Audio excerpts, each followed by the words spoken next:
say up to you, they're gonna leave me out of it. See that? Well, for anything specific. It's pretty cool, huh? Good. Good to see you.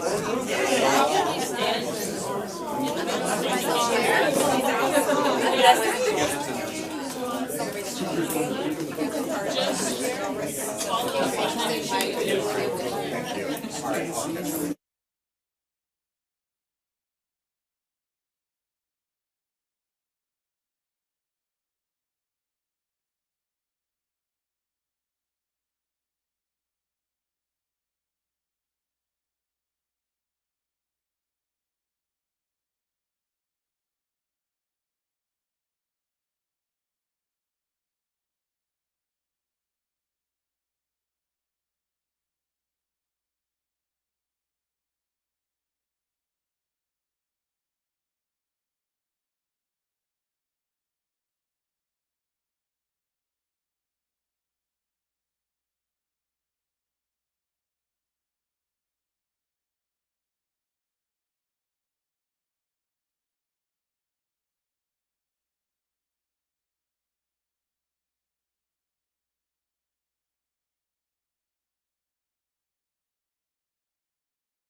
on air.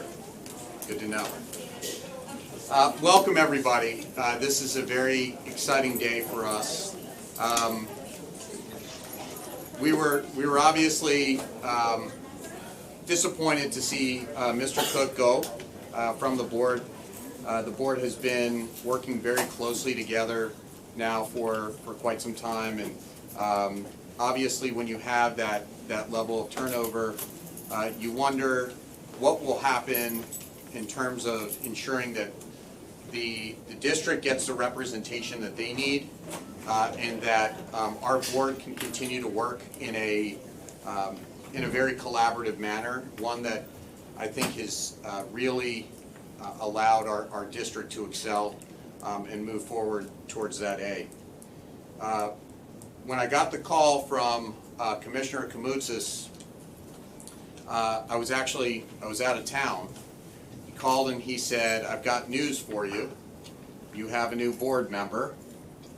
And I was sitting there like, please let it be Jolene. Please let it be Jolene. Please let it be Jolene.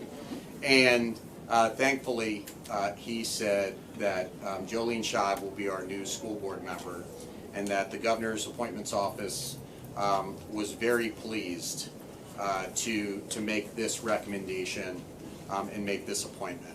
And so we have now gotten to this point. We are now at the next meeting where we can officially swear in Jolene in public. Now, I need to say, courtesy of General Counsel Sarah Corrin, we have actually sworn in Jolene in order to actually do some of the business that we've had to do. So, but this is the first, this is the time in public when we do get to swear her in, so then her family can be a part of this, and everybody who is part of our district team can also be a part of this as well. This is a very exciting time. Jolene's one of the first people that I met when I came to Osceola County. And so our first interaction was with the foundation, when I got a chance to meet the foundation board, and she's been nothing but supportive of everything that we've done as a district since then. And so to have her now be in a position where she can influence the governance of the school district, we're very, very fortunate. And the citizens and the students of District 3 are very lucky to have such a staunch ally and advocate as Jolene Shive. So without further ado, Judge, you ready? All right, and Jolene? And family? We'll just have Brooks. Just Brooks? Okay.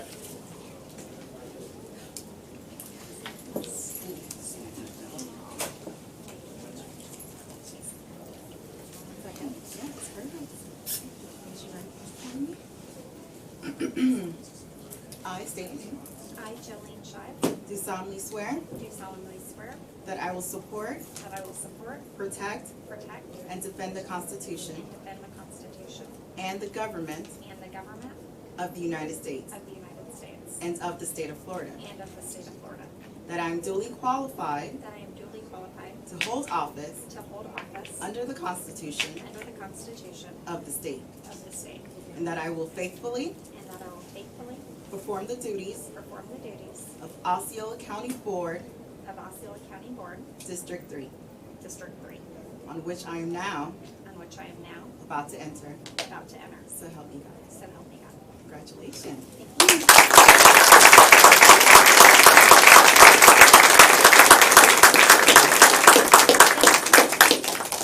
So now's the fun part.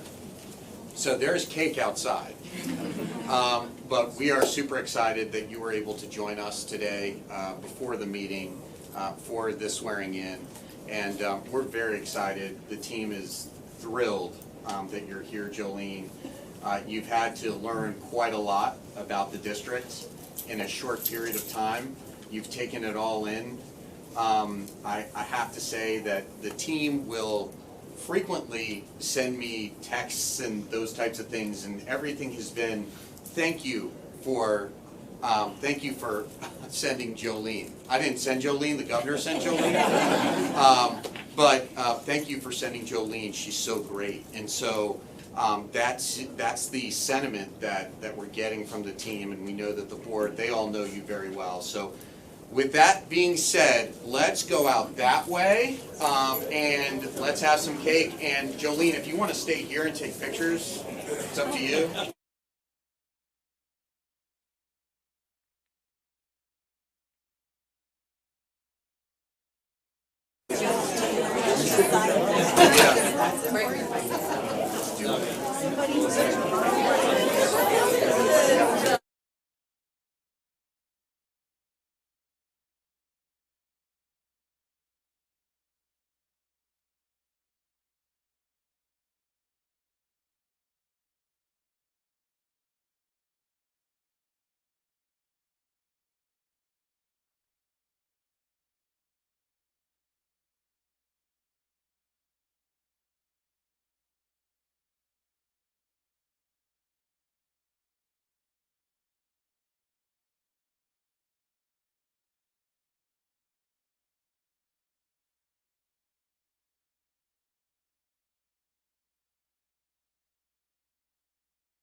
And welcome to the School District of Osceola County's scheduled board meeting for Tuesday, March 10th, 2020.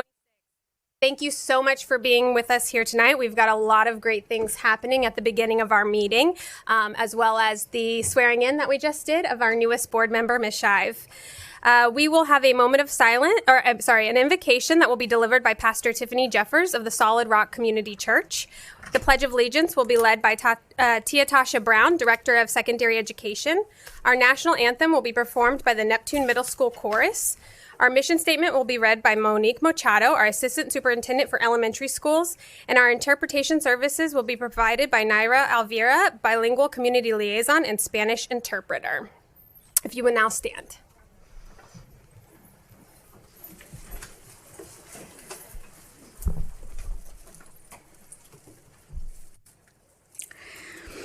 Heavenly Father, we thank you for the leaders who serve on this school board and for the responsibility that they carry in shaping the future of our children.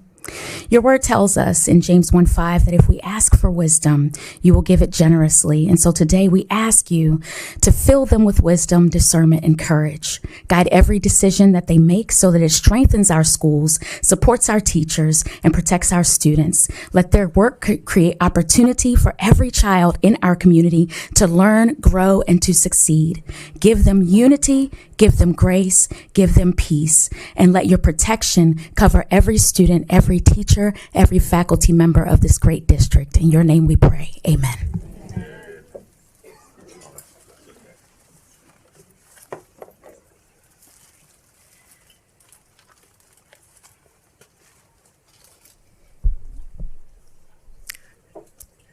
I pledge allegiance to the flag of the United States of America and to the republic for which it stands, one nation, under God, indivisible, with liberty and justice for all.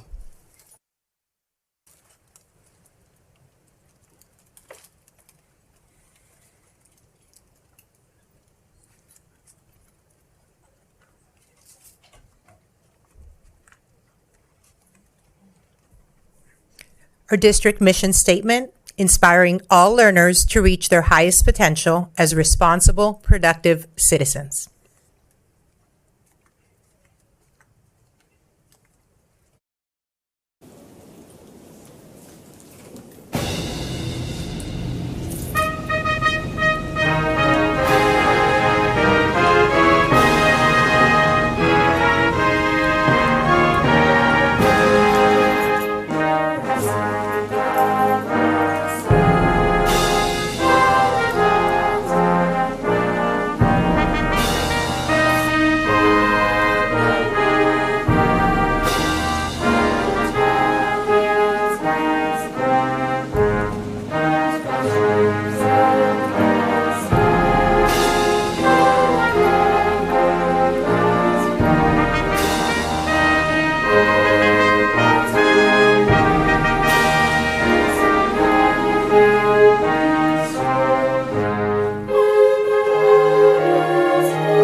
Estoy aquí para ofrecer servicio de interpretación.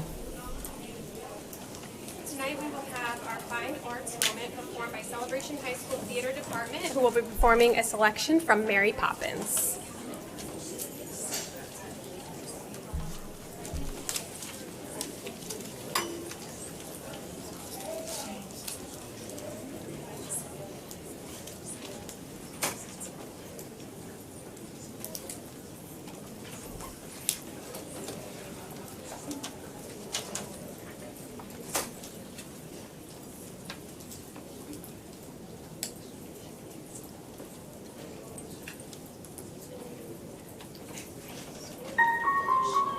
Can't Travis 19, once he wakes up, he's a servant. With that attitude, you go through a lot of stuff before you're very old. Besides, in every job that must be done, there is an element of fun. You find the fun and snap the job's a game. And every task you undertake becomes a piece of cake. A spree, it's very clear to see. That helps the medicine go down, the medicine go down, just the same. That helps the medicine go down in every delightful way. Spit sweat.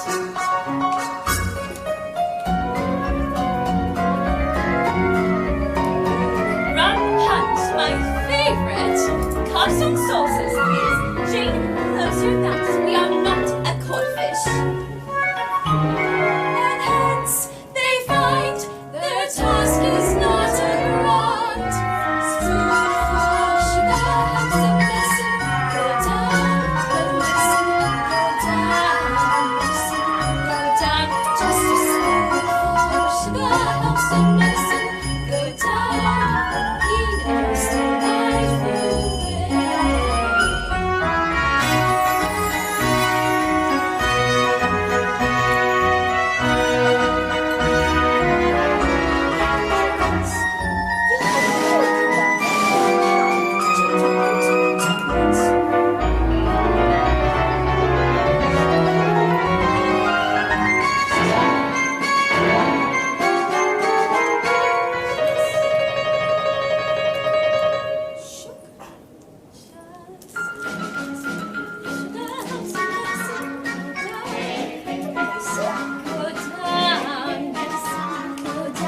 Just a spoonful of sugar helps the medicine go down.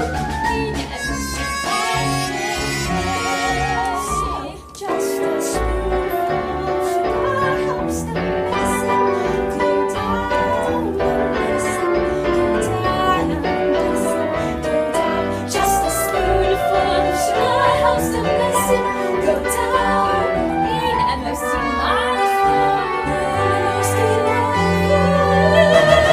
way. Just a spoonful of sugar helps the medicine go down. The medicine go down.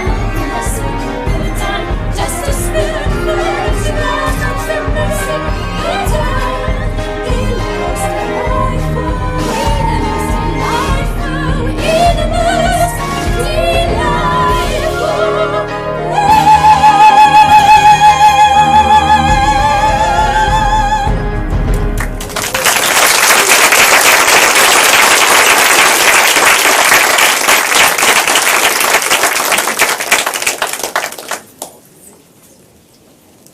That was amazing.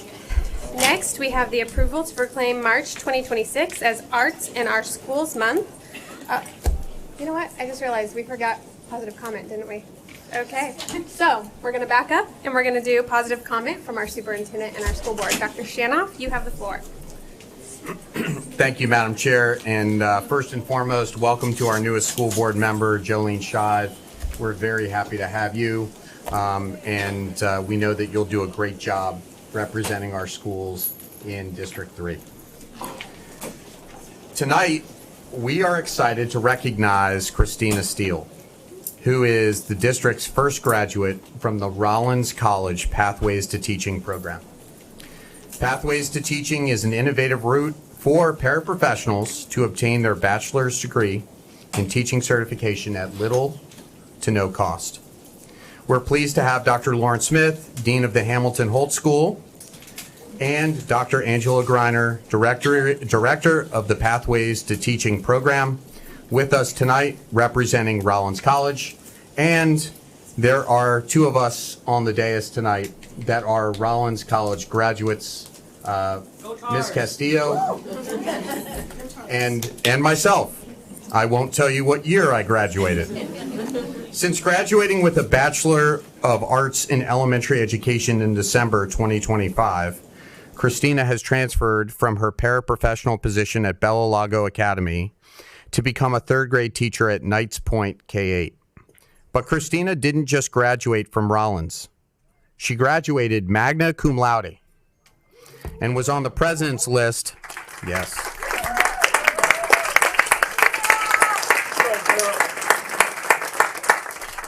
And was on the president's list from spring of 2023 all the way through fall of 2025.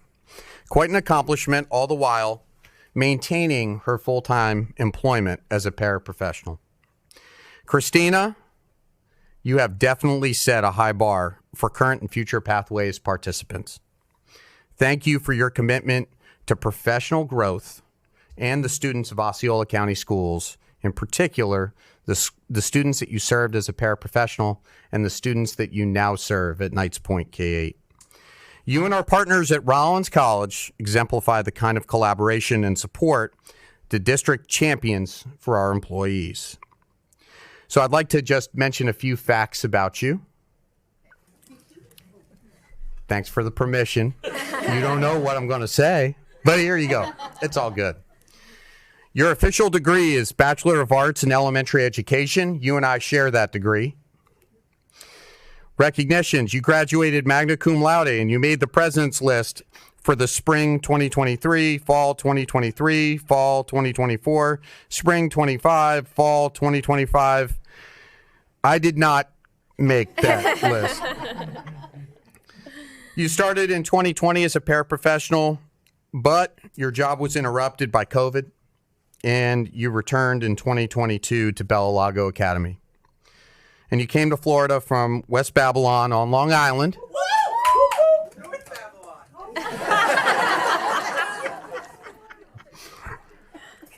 And Christina, I know that you want to recognize your parents and your sister who have been there every step of the way, encouraging you all the time. Congratulations. It's our pleasure to recognize Christina Steele as our first graduate from the Rollins College Pathway to Teaching program.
Ms. Garcia?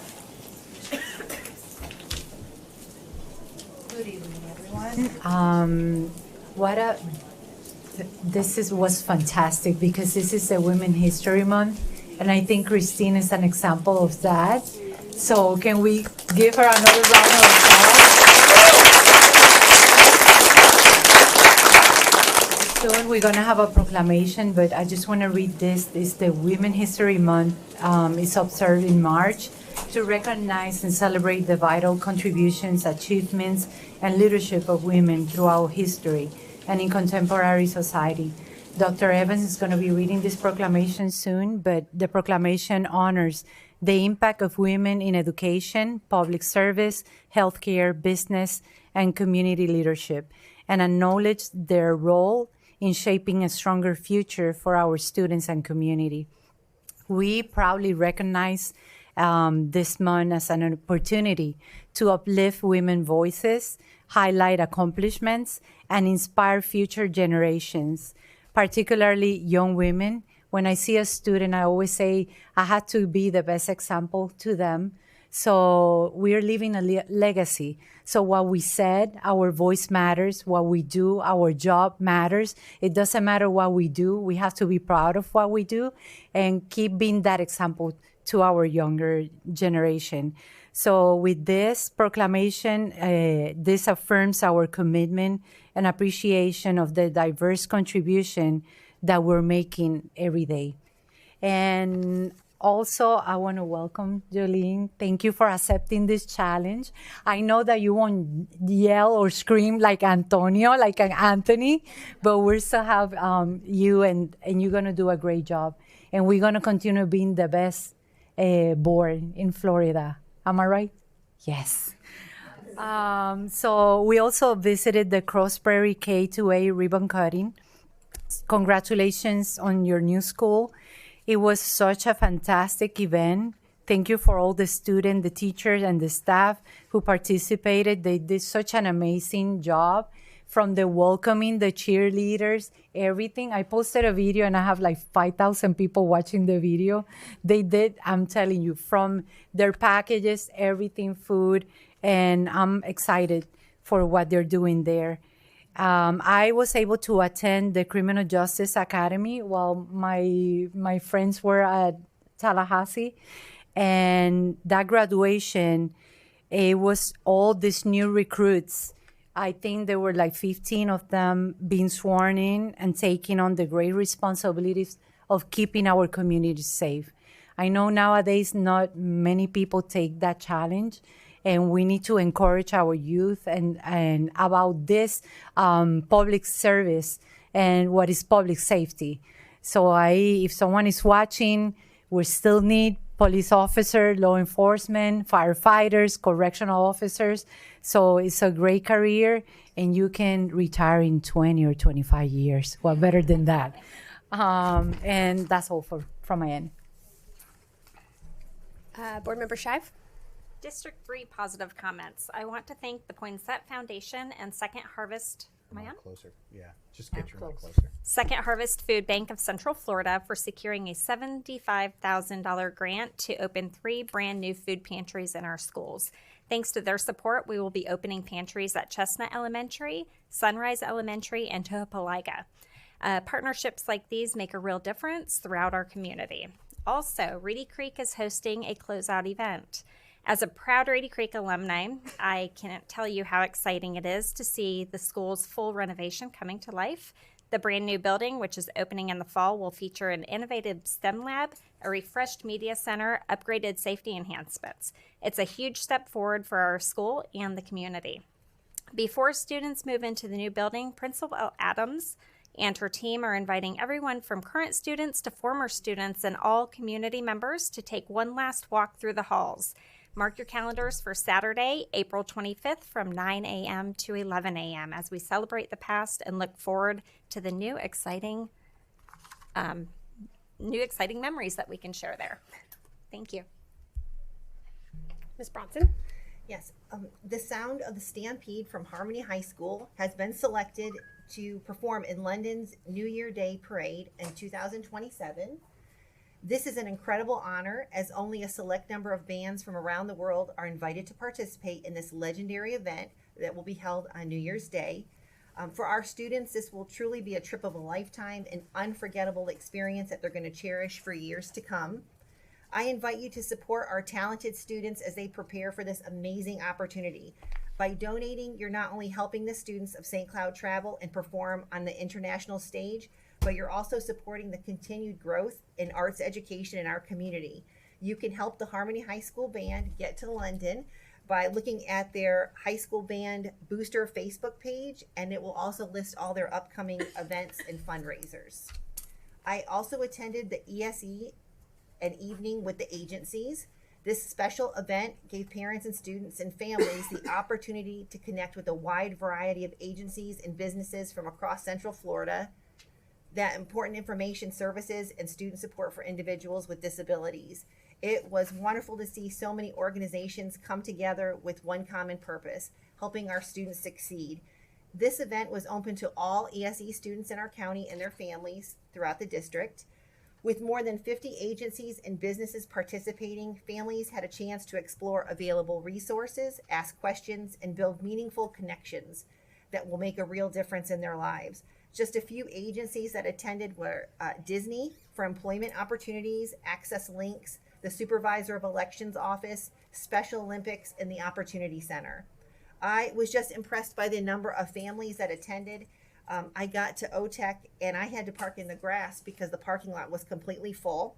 And then when I came out about an hour and a half later, the grass parking was also filled and the families were walking over from the SDOC clinic. And I think that this shows what a valuable and needed event this is, and how our community just embraced it. Thank you to everyone who helped organize this event, to all the agencies and the families who participated. And, I had another fun one. I attended the Rhythm and Roots Festival in St. Cloud as we were celebrating Black History Month. Jennifer Paul, our St. Cloud City Councilwoman, represents Seat 2.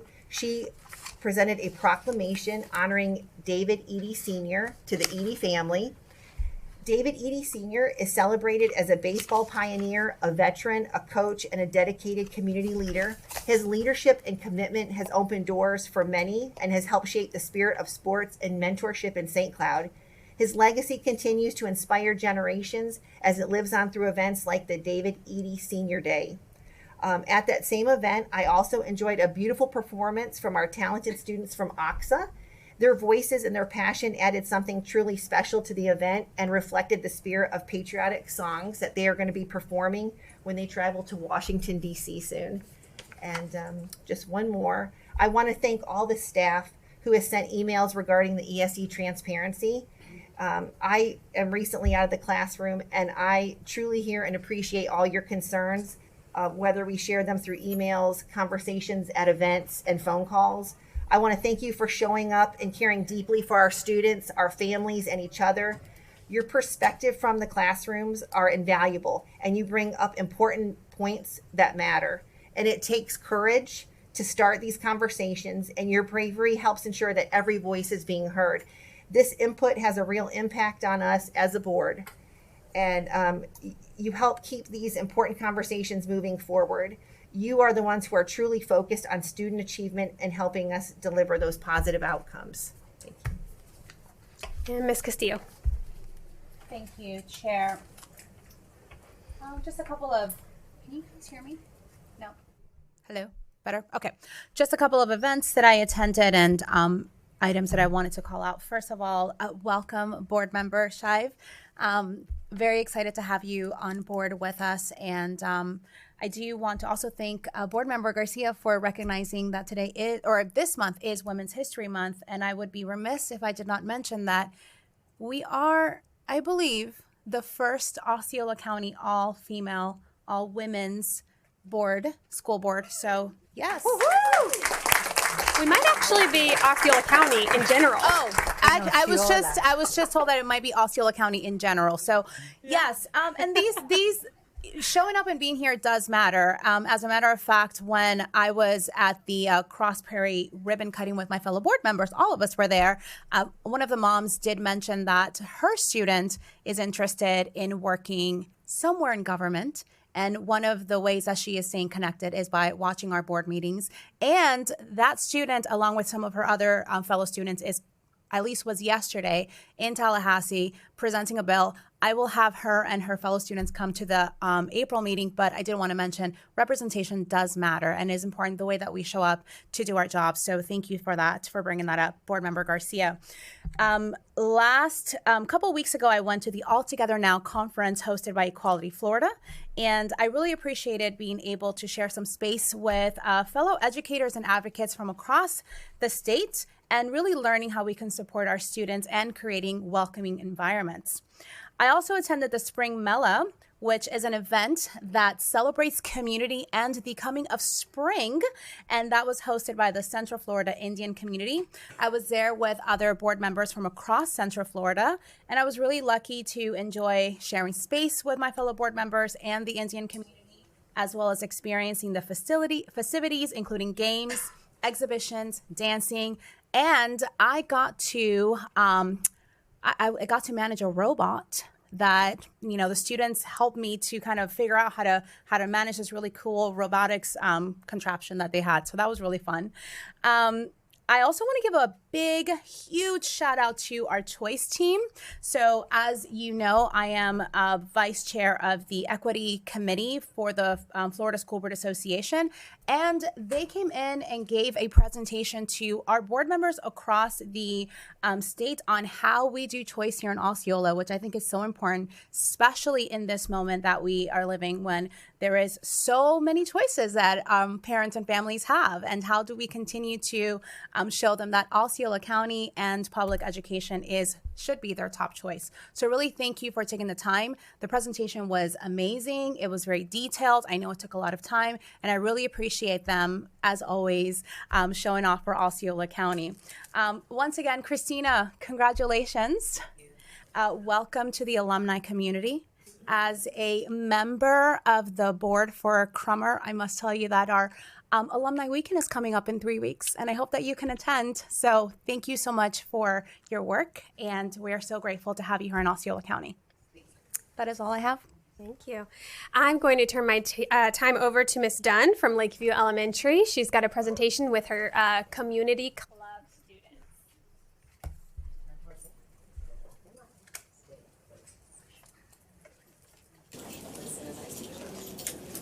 Hello, board members. How are you? I am Stephanie Dunn, and I have Lakeview Elementary Community Club here. They have been learning about government, and they've been learning about elections and how the process works in America. It's so exciting and exhilarating, and we learned about your background, your history. We looked online, and we saw that you have districts. Not like the Hunger Games districts, but you have districts. And we went through the whole thing. We talked about your committees and how you represent a lot of people, and how when we speak to you and when we talk to you and we collaborate with you, how that matters. So they are going to be brave and bold, and they're going to be citizens of their community, and they're going to take the mic. They are going to then present you with a fun, lucky craft that we have normally. We know, sorry, time ran out, Valentine's Day, but you get lucky craft this month. So they're going to come take the mic, and they are going to present to you their modeling of a good citizen. So I'm gonna show you first, okay? Hi, I'm Stephanie Dunn, and I'm a second grade teacher. You say you're great. I'm going to read 2 things. Thank you for the new programs or clubs that we have in our schools, and thank you for working on committees. Shoulders back. Remember, right hand. You're gonna walk up to your person. Watch. I choose this nicer. Right hand. And is that this one? Yes. Thank you. Thank you. Thank you.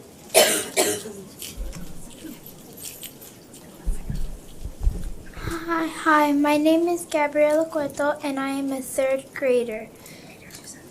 My 2 sentences are thank you for food and light and for hiring so many teachers.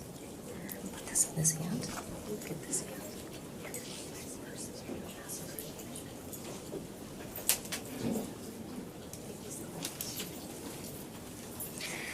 Okay, wait. I'm Carlos Rivera, and I'm in 4th grade. Thank you for hiring good teachers, and thank you for helping schools with a lot of programs.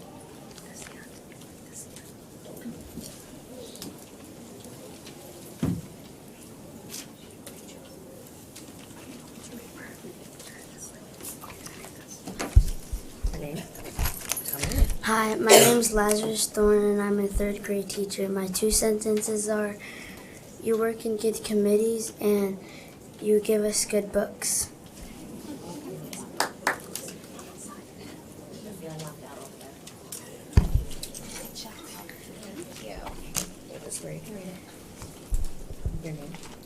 Hi, my name Wait, try again. Projection. Remember, loudly. Go ahead, you can do it. Hi, my name is Noah Farah. I am in 5th grade, and my 2 sentences are thank you for helping others when they need it the most. And second, thank you for teaching us for our future.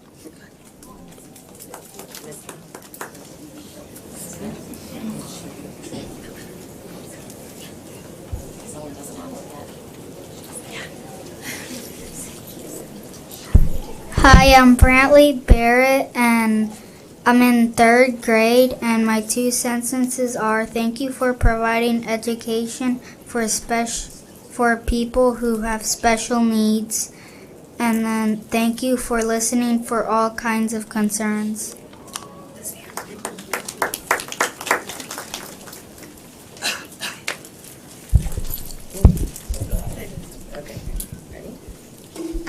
I'm Jaylee Delgado, and I am 4th grade, and I'm in 4th grade, and I want to say thank you for inviting me to this gathering, and thank you for hiring the best employees.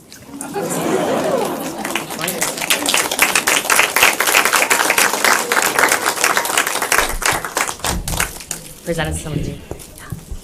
Thank you so much for your time. Appreciate you. Thank you.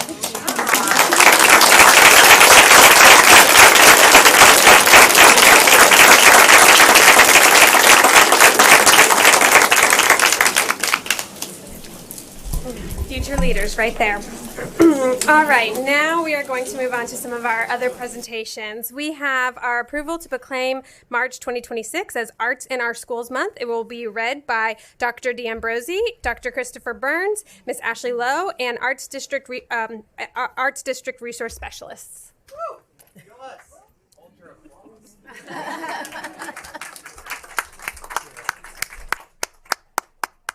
I'm first. You are.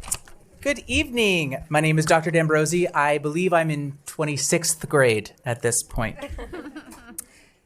I am going to begin to read the Arts Education Month proclamation because it's Arts in Our Schools Month, and it's a incredible time to celebrate the amazing students that we have across the district. So here we go. Whereas the School Board of Osceola County, Florida recognizes the arts, defined as dance, music, theater, and visual arts, as an important element of a complete and balanced education, and whereas learning in and through the arts enables students to develop critical thinking and problem-solving skills, imagination and creativity, discipline, alternative ways to communicate and express feelings and ideas, and cross-cultural understanding, which supports academic success across the curriculum as well as personal growth outside of the classroom, and whereas imagination and creativity are increasingly understood as critical capacities needed for success in the 21st century workforce, and whereas recent Florida Department of Education data of all 12th grade students vetted by multiple major university researchers conclusively show the more arts classes taken, the higher the student achievement in all measures, including graduation rate, grade point average, state assessments, and the SAT, regardless of ethnicity or socioeconomic status, and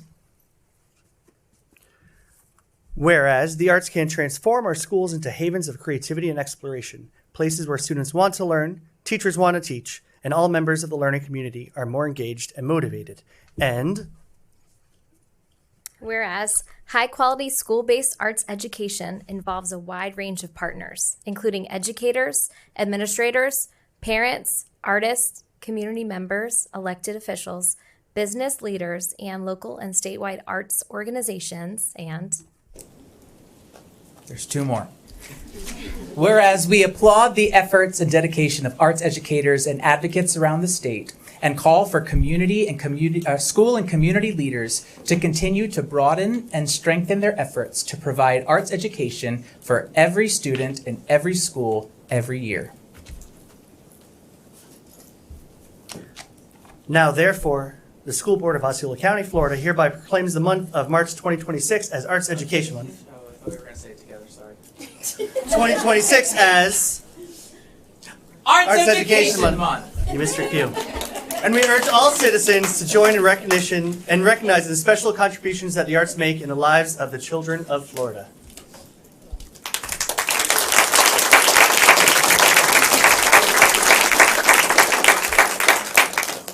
Our students from, oh, I forgot. Take three. I got excited. So moved. Second. A motion by Ms. Castillo, second by Ms. Garcia. All those in favor? Aye. Any opposed? Motion passes. It is Arts Education Month in Osceola County. In front of you are gifts from our ceramic students at Tohopukalaiga High School, and then Gateway High School students actually carved soap out for you. So enjoy. It's real soap. So don't eat it. It's not dessert. It's a dancer. We picked that one. Mine looks like a brownie, so don't eat it. Yeah, glad you told me it's soap. Okay, next we have our proclamation recognizing Women's History Month, March 2026, read by Dr. Sandra Evans, our Assistant Superintendent for High Schools.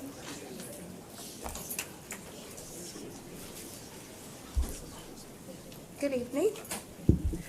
Whereas Women's History Month is celebrated throughout the United States in March to honor the countless women whose courage, leadership, creativity, and persistence have shaped our nation's history and enriched our communities, and whereas women of every background have made significant contributions in the fields of education, science, technology, arts, business, public service, the military, and beyond, often overcoming barriers and limited opportunities, and whereas in our own school district of Osceola County, women serve as teachers, support staff, administrators, bus drivers, food service workers, custodians, counselors, district leaders, parents, guardians, volunteers, and community partners who work every day to support student success.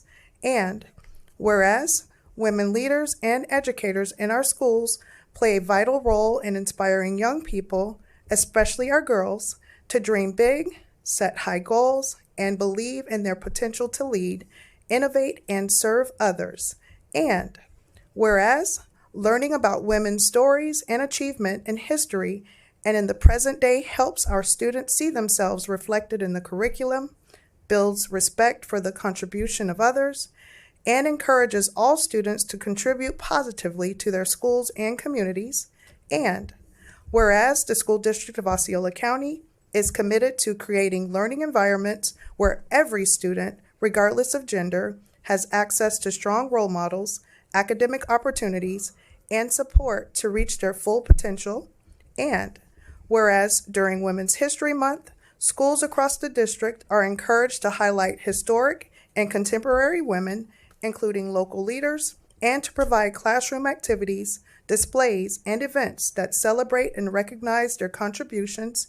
And now, therefore, the School Board of Osceola County, Florida, does hereby recognize the month of March 2026 as Women's History Month. So I move. Motion by Ms. Garcia. I second. Second by Ms. Bronson. All those in favor? Aye. Any opposed?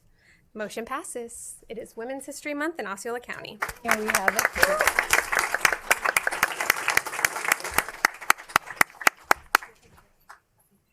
Yes, ma'am. She wants with Dr. Evans. Dr. Evans. Yes. She wants all of them. I think it's all the ladies. I think.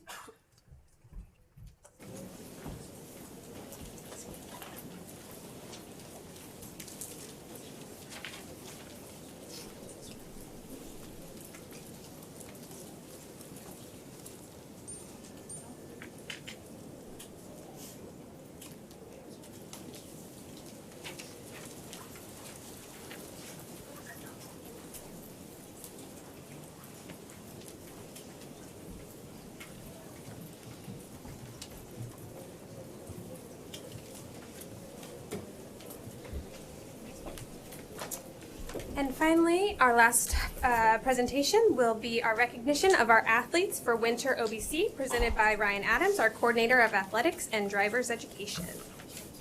Thank you. Thank you, Board, for having us tonight. Dr. Shanoff, thank you for the opportunity to come back. Board Member Shive, welcome. Congratulations. Wanted to, before we start and have our winter athletes come in, I wanted to thank the board for last month. You guys passed the BSN uniform contract that we put forward with you. BSN has been a great supporter of ours, and it is a contract with BSN Sports for Nike uniforms. And as a show of appreciation, the board members will see you have a bag there in front of you, and the cabinet members, you have a jacket there in front of you as well with a Nike lanyard. But this is a small token of our appreciation. So when you're out watching games and supporting our athletes, this is a great opportunity. So, Brett, if you wanted to open them. I was told not to. Nope, you weren't allowed to look at them until I came up here. All right.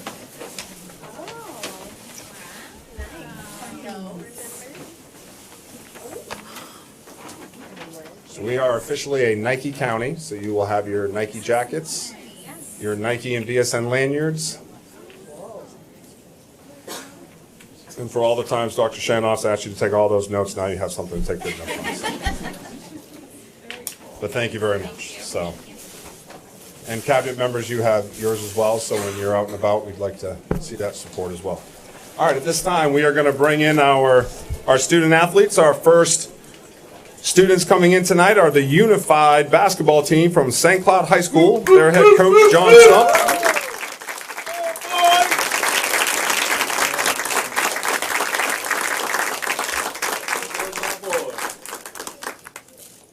Tonight, we present to you the 2026 Unified State Champions from St. Cloud High School, their 4th state championship since 2016. Congratulations.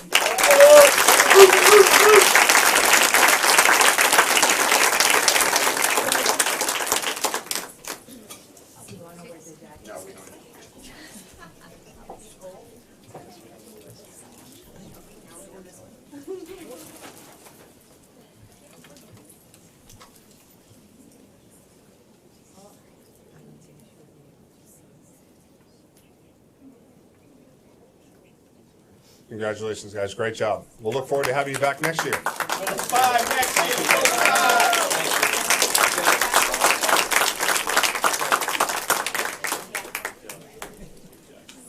And next, we're going to have from St. Cloud High School, the girls weightlifting program, and their head coach, Corey On.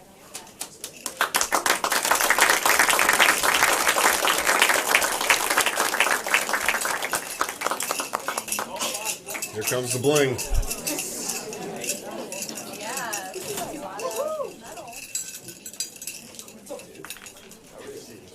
St. Cloud girls weightlifting, not only were they the OVC champions this year, this was their 15th championship in a row. Their 12th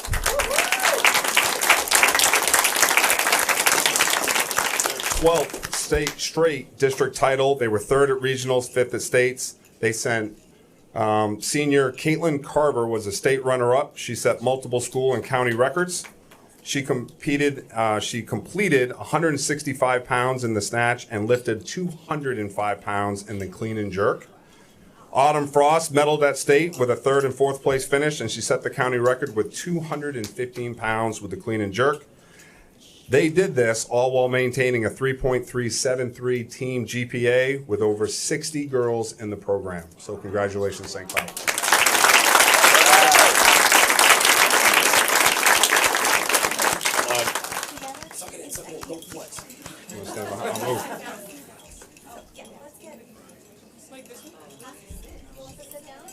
You want to take? I'll move out of your way. 0.5.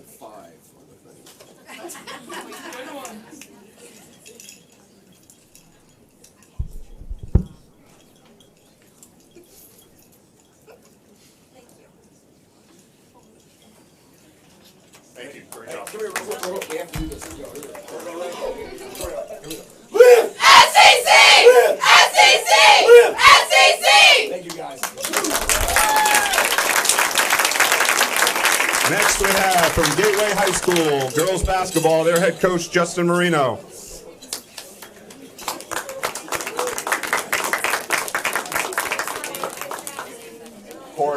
Corey, can you tell Gateway to come in?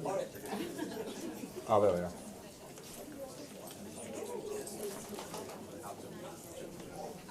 our flow in and out has definitely changed with the new outline.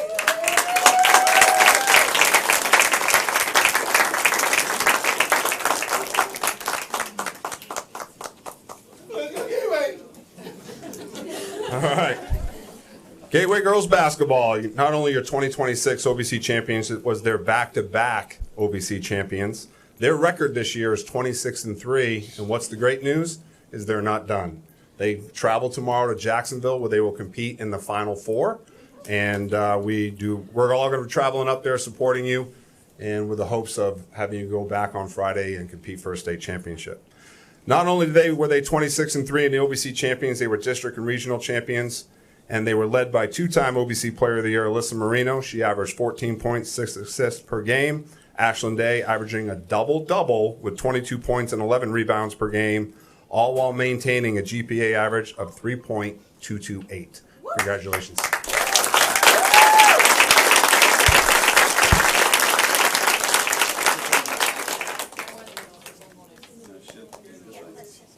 I don't think they want to stand.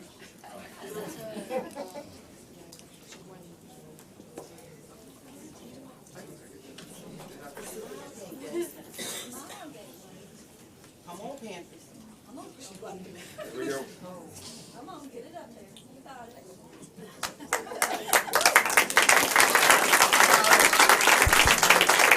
All right. A couple of years ago, you ladies went up there and you knocked on the door, right? Don't knock on it. You got to kick it in this time. Okay? Go up and get them. Go good luck.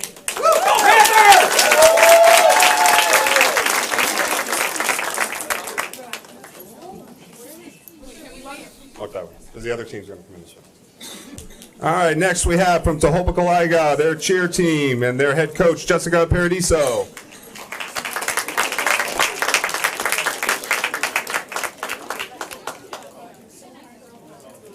Maybe. There they are.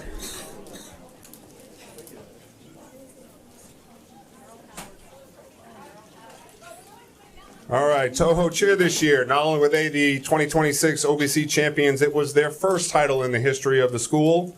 They advanced from regionals to states, where they finished in 6th place in 2A in the XL non-tumbling division, all while maintaining an overall team GPA of a 3.430. Congratulations. Gateway took my trophy.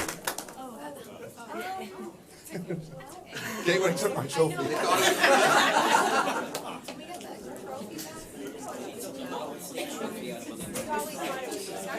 Sorry. Huh? I was going to say, damn. You can't trust them with anything? All right, here we go. We have a trophy. Ready?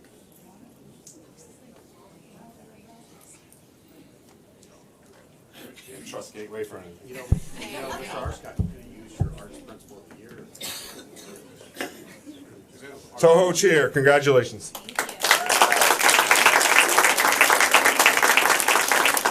Next, we have from Tohopa-Kalaiga, their boys soccer program and head coach Donald Tony.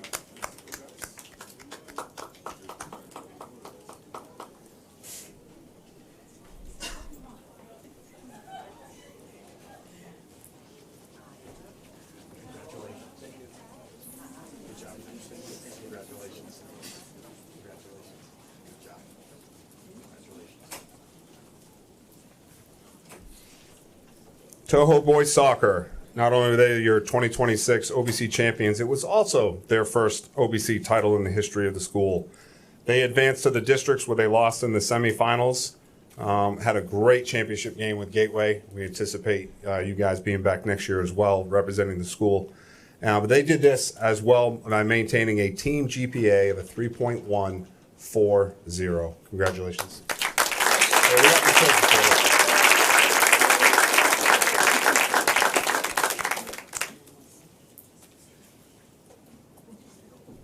We're going to slide this way, and we're going to slide this way a little bit, and we'll tighten it up.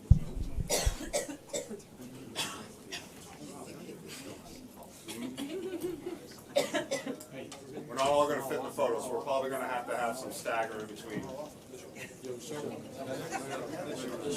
Kneel down.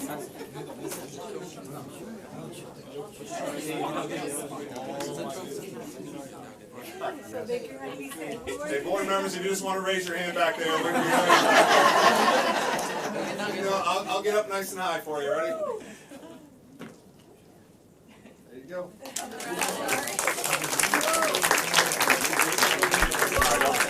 Here's the trophy back. Thank you very much. Great job, guys.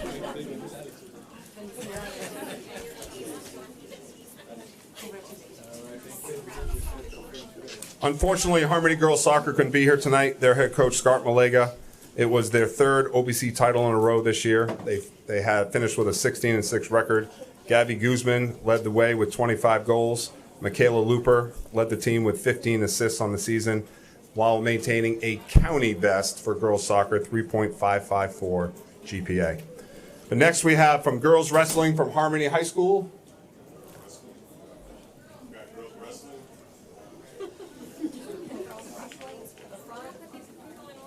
We did have them in order, but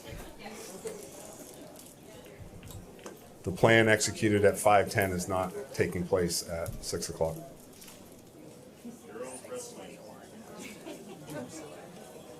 Here they come. We can hear them.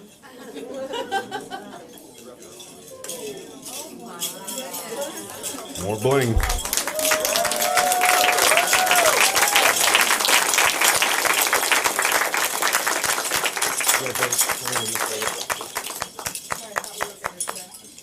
Harmony High School girls wrestling, their head coach, Chris McNichols, their assistant coach, Coach Peraza. They were the 2026 OBC champions. It was also their first OBC championship in school history. Also, they were district champions for the first time in school history, all while maintaining a team GPA of a 3.285. Congratulations.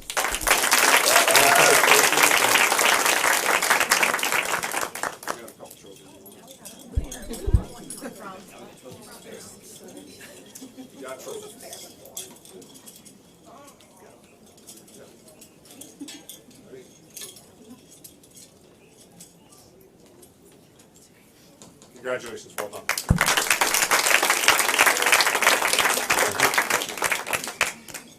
And you guys exit that way, please, and we're going to bring in the boys. All right, from Harmony High School, boys wrestling, head coach Vic Lorenzano.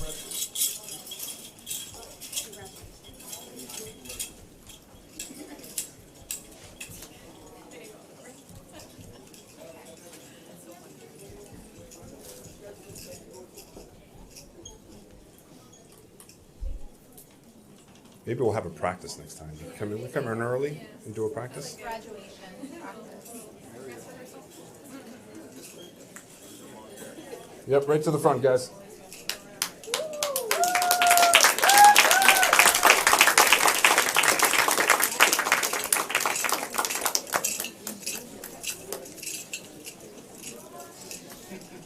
Yep, we'll slide it in this way a little bit. You guys want a second trophy? Okay, Harmony High School boys wrestling, head coach Vic Lorenzano, 2026 OBC champions. That was their third OBC title in school history. They had 7 individual champions, undefeated in duels this year, going 9-0. They were the district runner-up and finished third at regionals, where they sent 6 wrestlers to state, 5 of them earning medals. Sebi Rodriguez came in 4th place, Leo Ortiz in 5th, Nathan Lytle, state runner-up after winning the state championship last year. Nevin Irvin, 6th place, and Nathan Barrett was also the state runner-up, all while maintaining a team GPA of 3.108. You will notice that every single team that came forth tonight had over a 3.0 GPA average. Congratulations.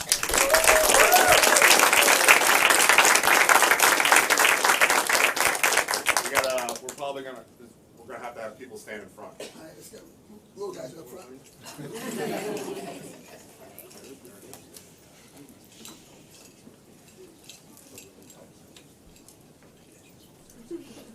All right, get in nice and tight. There we go. All right, here we go.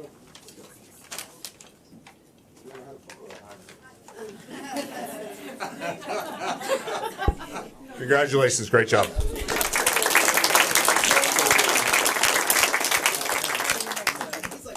Thank you. Good job, guys. Great job. Dr. Sanoff, members of the board, thank you very much for the opportunity to be here tonight. Thank you. We'll be back in May.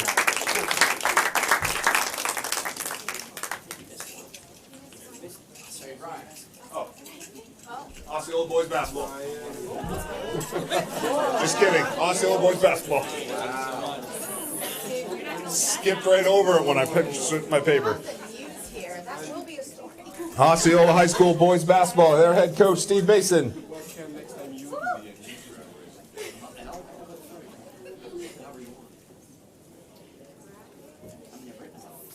Yep. Always being polite, letting people up. They're all dressed up. They all look the same, though. They look good.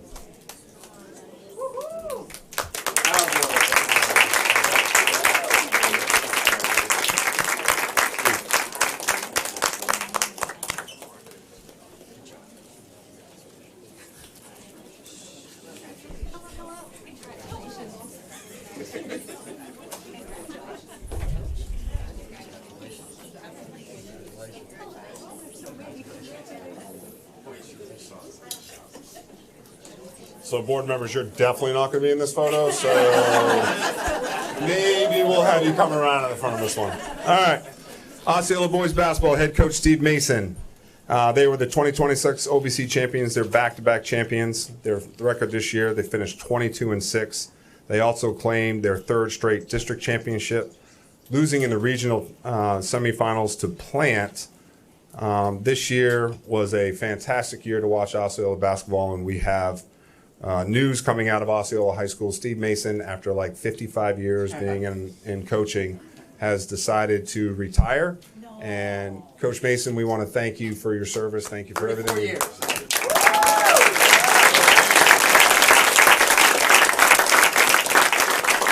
Seems like 55 since it's been so many, but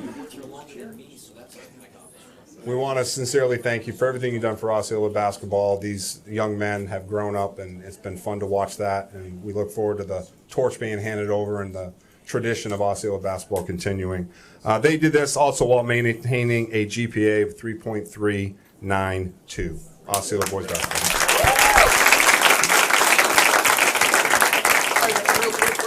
Real quick, the players and I had spoken earlier before today. We also wanted to thank our great esteemed principal, Dr. Kennedy, because without our principal support, we would not have where we're at. A little emotional because she's gone through a lot with her son being sick. Yeah, she still came to all the games, home, away. I'm not to say this because she actually put it in a newsletter, but her son's been very sick. Yeah, she's still been to all our games and supported the team, and most people wouldn't be able to go through what she's gone through and still come with a smile on her face and support the boys. It touches my heart. So when we got you this plaque with your picture in it with the team, we just didn't say thank you for your support. We thank you for your unwavering support.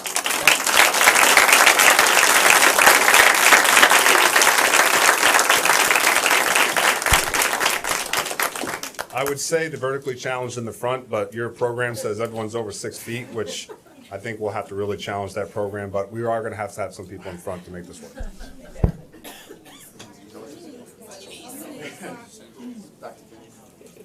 Come on, Coach Mason might be the shortest one here.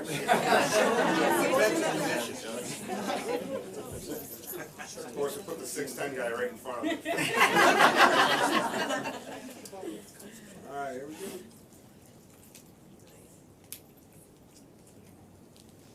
Now we're done. Thank you very much.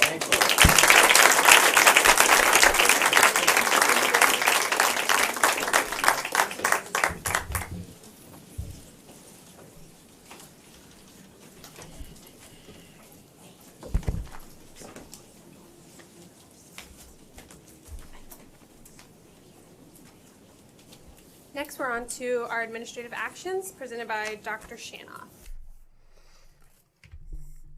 Thank you, Madam Chair. We have two appointments tonight.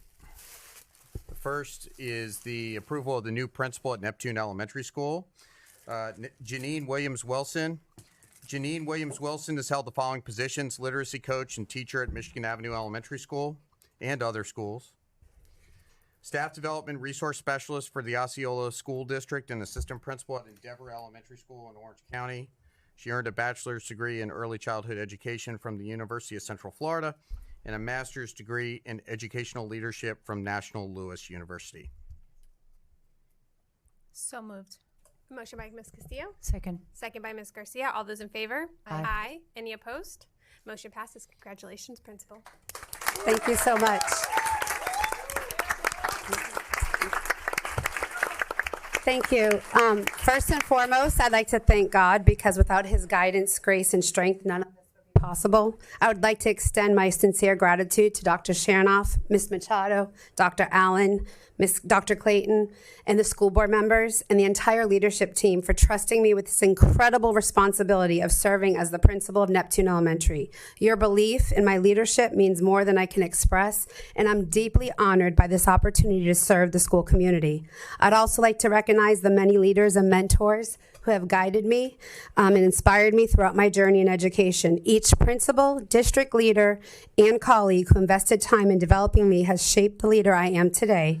I carry pieces of your wisdom, encouragement, and example with me, and I'm incredibly grateful for the impact you had in my career.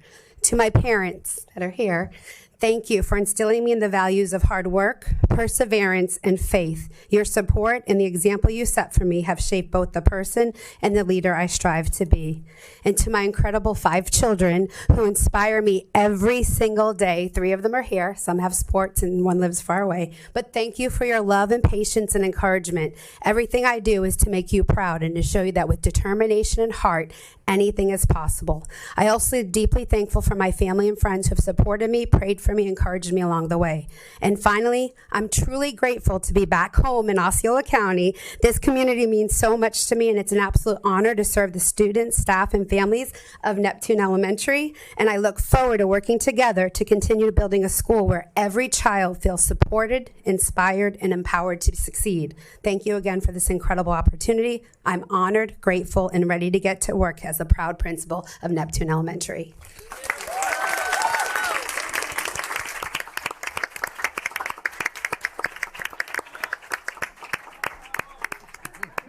That's so cute. It's cute. I love that. All right. Our next next administrative appointment for your approval is Lisa Wilson, who will be the new assistant principal at Voyager K-8. Lisa Wilson has held the following positions: teacher in Martin County, teacher at Neptune Middle and St. Cloud Middle, mathematics instructional coach and dean of students at Neptune Middle, math and science instructional coach at Voyager K-8, district MTSS math interventionist for Orange County Public Schools, and middle school ELA teacher at Voyager K-8. She earned her bachelor's degree in psychology from Florida State University and a master's degree in educational leadership from American College of Education. Thank you so much for having me. 1 second. Oh, sorry. It's so moved. Oh, I'll second. Motion by Sorry, Ms. ma'am. Bronson, second by Ms. Castillo. All those in favor?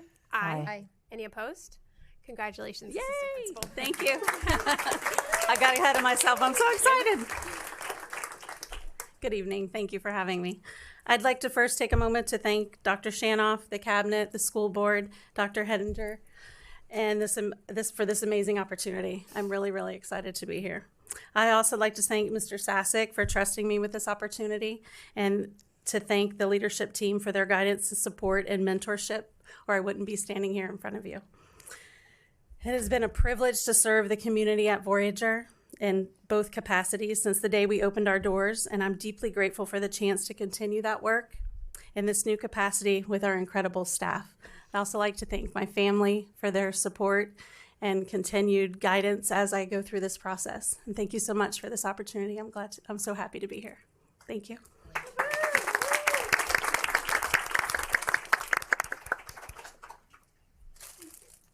Madam Chair, if it's okay, I'd like to acknowledge our retirements and resignations as well.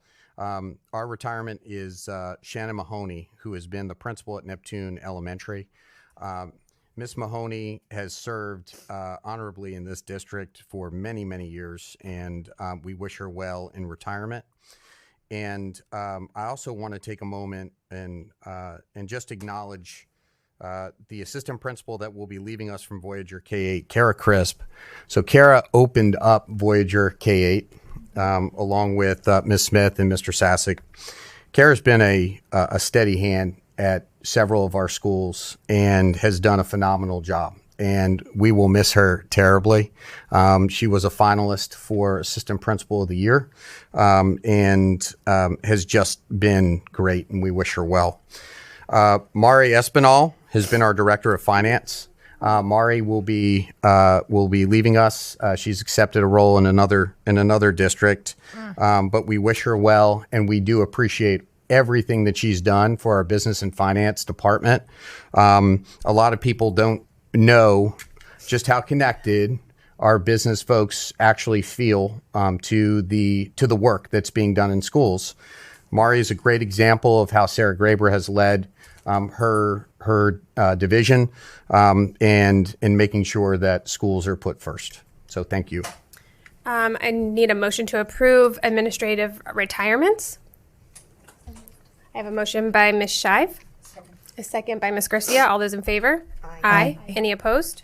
Motion passes. I need a motion to approve 3.04, approval of administrative resignations. Motion by Ms. Shive. I'll second. Second by Ms. Bronson. All those in favor? Aye. Any opposed? Motion passes. Next up, we are on to 4.01, Superintendent Update. Thank you, Madam Chair, and I appreciate the opportunity to address the board tonight. I think it's important for us to level set with our community about what's realistic, especially when we're dealing with a tight budget. We're entering into what I would describe as a very difficult season of the year. As a district, we are seeing declining enrollment, mainly due to the Family Empowerment Scholarship Program. Some might say that this actually screams of doom and gloom. I view it as an opportunity for us to decentralize, reimagine, and empower. So, to offset some of the declining enrollment due to Family Empowerment Scholarships, I want to remind everyone that we are a vendor for Step Up for Students, who is the administrator of the Family Empowerment Scholarship, which means that any family that would like to be a part of a class, they want their child to participate in a class, whether that be an elective or a core content area, we are a vendor for Step Up, and we will gladly have your student come to our schools to receive that course. Through board action tonight, we are actively seeking students to return to us that were once enrolled. We also are actively seeking those students that may have never attended our schools, but have school-age children in Osceola County. We are continuing to tell our story about increased graduation rates, acceleration rates, reading and math proficiency, which continues to be on the rise.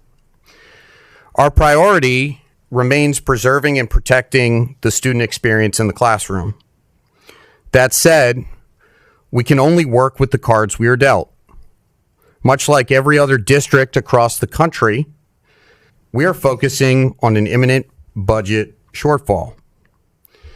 While the budget has not yet been passed by the state, we are focused on our projections for enrollment and funding levels using prior data and projections as our guide. And we have to be realistic and we have to be smart. This school board has prioritized students and employees first, but we need to be clear. The flexibility and overhead we have enjoyed in previous years, either programmatically, through vendor contracts, or via staffing, must adapt to the reality of today. And many of us are still looking through ESSER, or looking to ESSER, which are the COVID-related federal funds, as it pertains to organizational structure. Finances in public entities are looking more like 2008 than 2021 or 2022. So what are we doing to address these forces acting upon us? We're moving away from an allocation-based budgeting model to site-specific zero-based budgeting, which will allow our school leaders to prioritize budget decisions that are unique to their schools, while preserving what is constitutionally required. School-based budgeting is based on the FTE, full-time equivalency, that a particular school is projected to earn. Much the same way that families must live within their means, we must as well. District departments and schools will all require adaptability to change to ensure we fit within our budget. We've been working to maintain as many services as possible since ESSER dollars have gone away, but we need to be clear. We need to right size our billion-dollar operations. That would be Florida, the funding that we get from the Florida Education Finance Program and our grant funds. We need to look at that budget, and we need to right size it by about $25 million for the upcoming year. We have two main lanes of funding within our district. Capital, which are the physical assets like buildings, fleet, technology, and the services that maintain and use those assets. And the other is operational, which is derived by the FEFP and the cost factors earned by our students. We're working through how to best live within our means with the funding that's offered. Let there be no mistake. Students who earn additional funding to support their ESE or ESOL services must have those funds expended on their services. Conversely, add-on FTE earned by schools due to advanced coursework will also receive that add-on FTE for use to continue or build on advanced coursework offerings. Federal funding appears to be coming next year at their full amount. So Title I schools will have their projected allotment in their budgets. We do not believe that this requires a reduction in force, but we may look at our existing vacancies or normal attrition to reposition the district. And at this time, I need to be clear, we do not plan on closing schools. Let me repeat that. We are not planning to close any schools. This is no one's fault. No one's fault. It's our responsibility, though, to ensure solvency and stewardship of taxpayer funds. Tough decisions are imminent in our district, but they're also locally determined. So we stand ready to support our schools and our departments as decisions are made, and we appreciate the support along the way. Thank you. Thank you. Next up, board, we have 5.01, the approval of the superintendent's evaluation framework. For the community, I'll just let you know that this is adjusting the evaluation that we have formerly used for Dr. Shanoff to match what we have in our strategic plan now that our strategic plan has been updated. So moved to approval. I have a motion by Ms. Castillo. Second. A second by Ms. Garcia. All those in favor? Aye. Aye. Any opposed? Motion passes. Right now, we're going to recess our regular board meeting for our public hearing, 2025-26 rulemaking. Mr. John Boyd.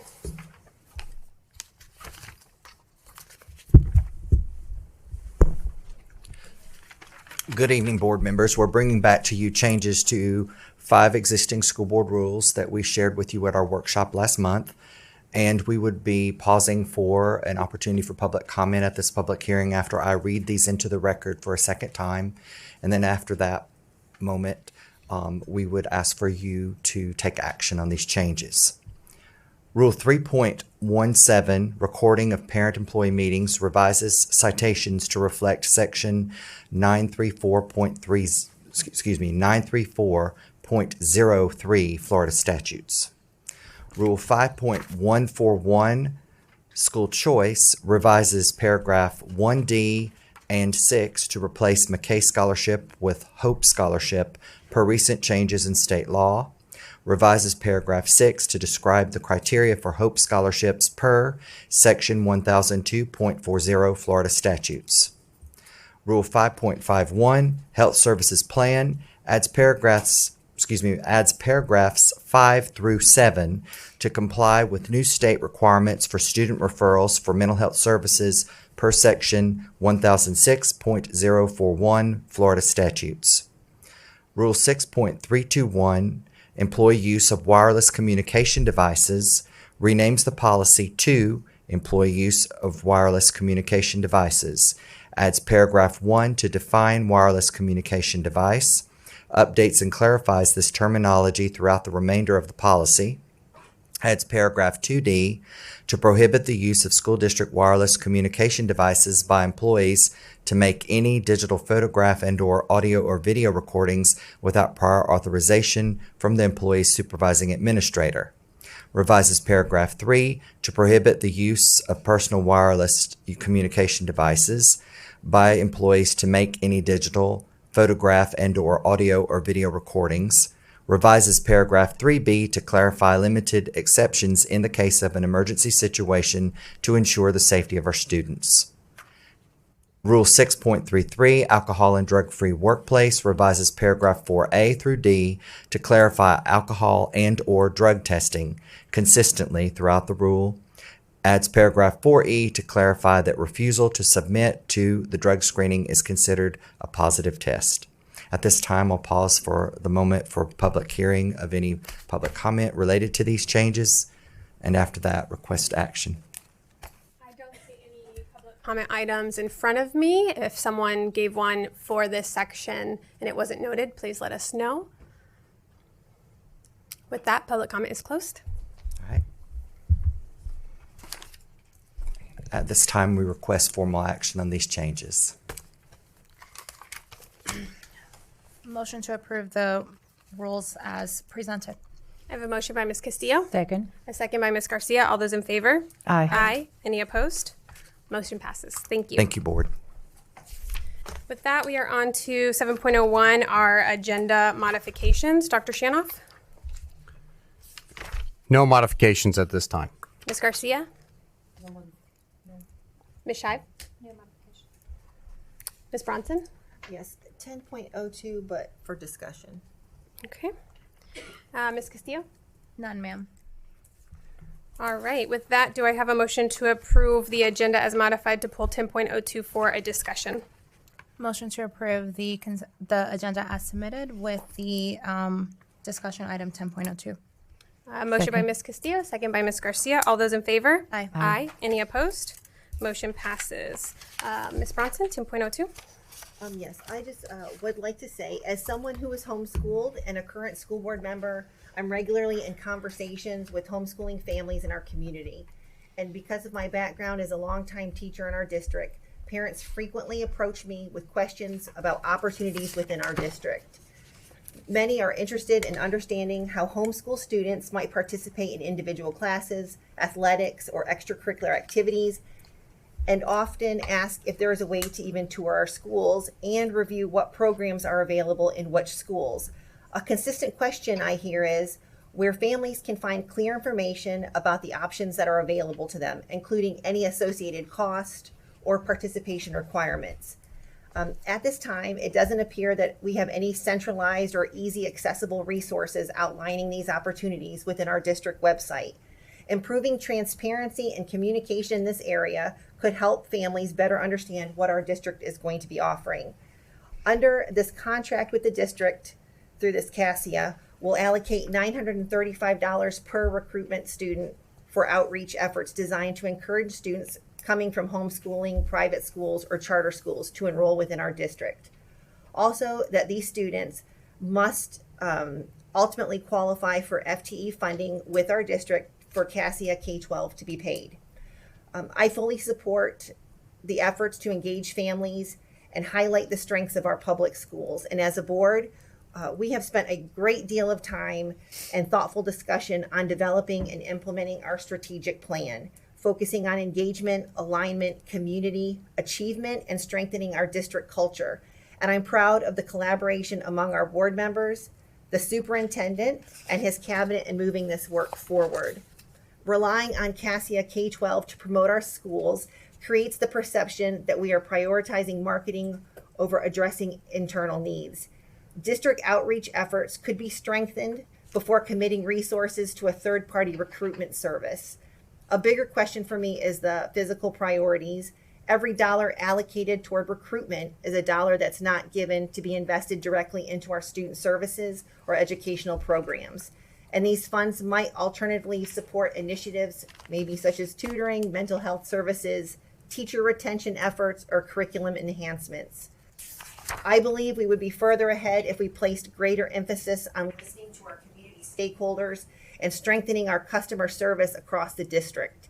When families feel heard, they're respected, and they're well informed, they are far more likely to engage with and remain in our public school system. Focusing on responsiveness, transparency, and positive experiences for our family may ultimately be one of the most effective ways to build trust and encourage more enrollment. Thank you. Okay, thank you. With that, do I have a motion? Madam Chair, I have my light on. Oh, I'm sorry, I did not see that. You are recognized. I think it's important to clarify. These are students that are not in our district right now. We're not earning any dollars that would otherwise go towards any of the things that you mentioned. These students have to return to our schools in order for that to happen. We do not have the administrative overhead to do this outreach ourselves. So that's why we're engaging a company that has a track record of being able to do this successfully in a much larger district. And when these students do come back, we will be able to keep them, and then we will be able to invest in all the things that you mentioned. But we have to get them back first. Oh, yes. What am I pressing here? Are you wishing to speak? Yes. Oh, yeah, I see it. Go ahead. You're recognized. And I would like to comment to that. We currently don't have anything where I'm seeing where parents can look on our website and see what's available. And I think for me, that's a big sticking point when parents are constantly coming up to me at events asking, you know, what are we having at the schools? How much is this going to cost? Where's the paperwork? Who do I contact? And I think if we focused on just building our website, which we currently just revamped and is great, that might be a great stepping point before spending that money. Dr. Shanoff, you're recognized. Thank you. The Choice website outlines all of our programs that are currently there. There are pieces that are missing. Board Member Bronson, you've approached staff about remedying that. We're in the process of remedying that to make it more transparent. Please know that ultimately it is incumbent upon the parent to actually contact Step Up and also let Step Up know that they also intend to, that they would like to come to the district for a course.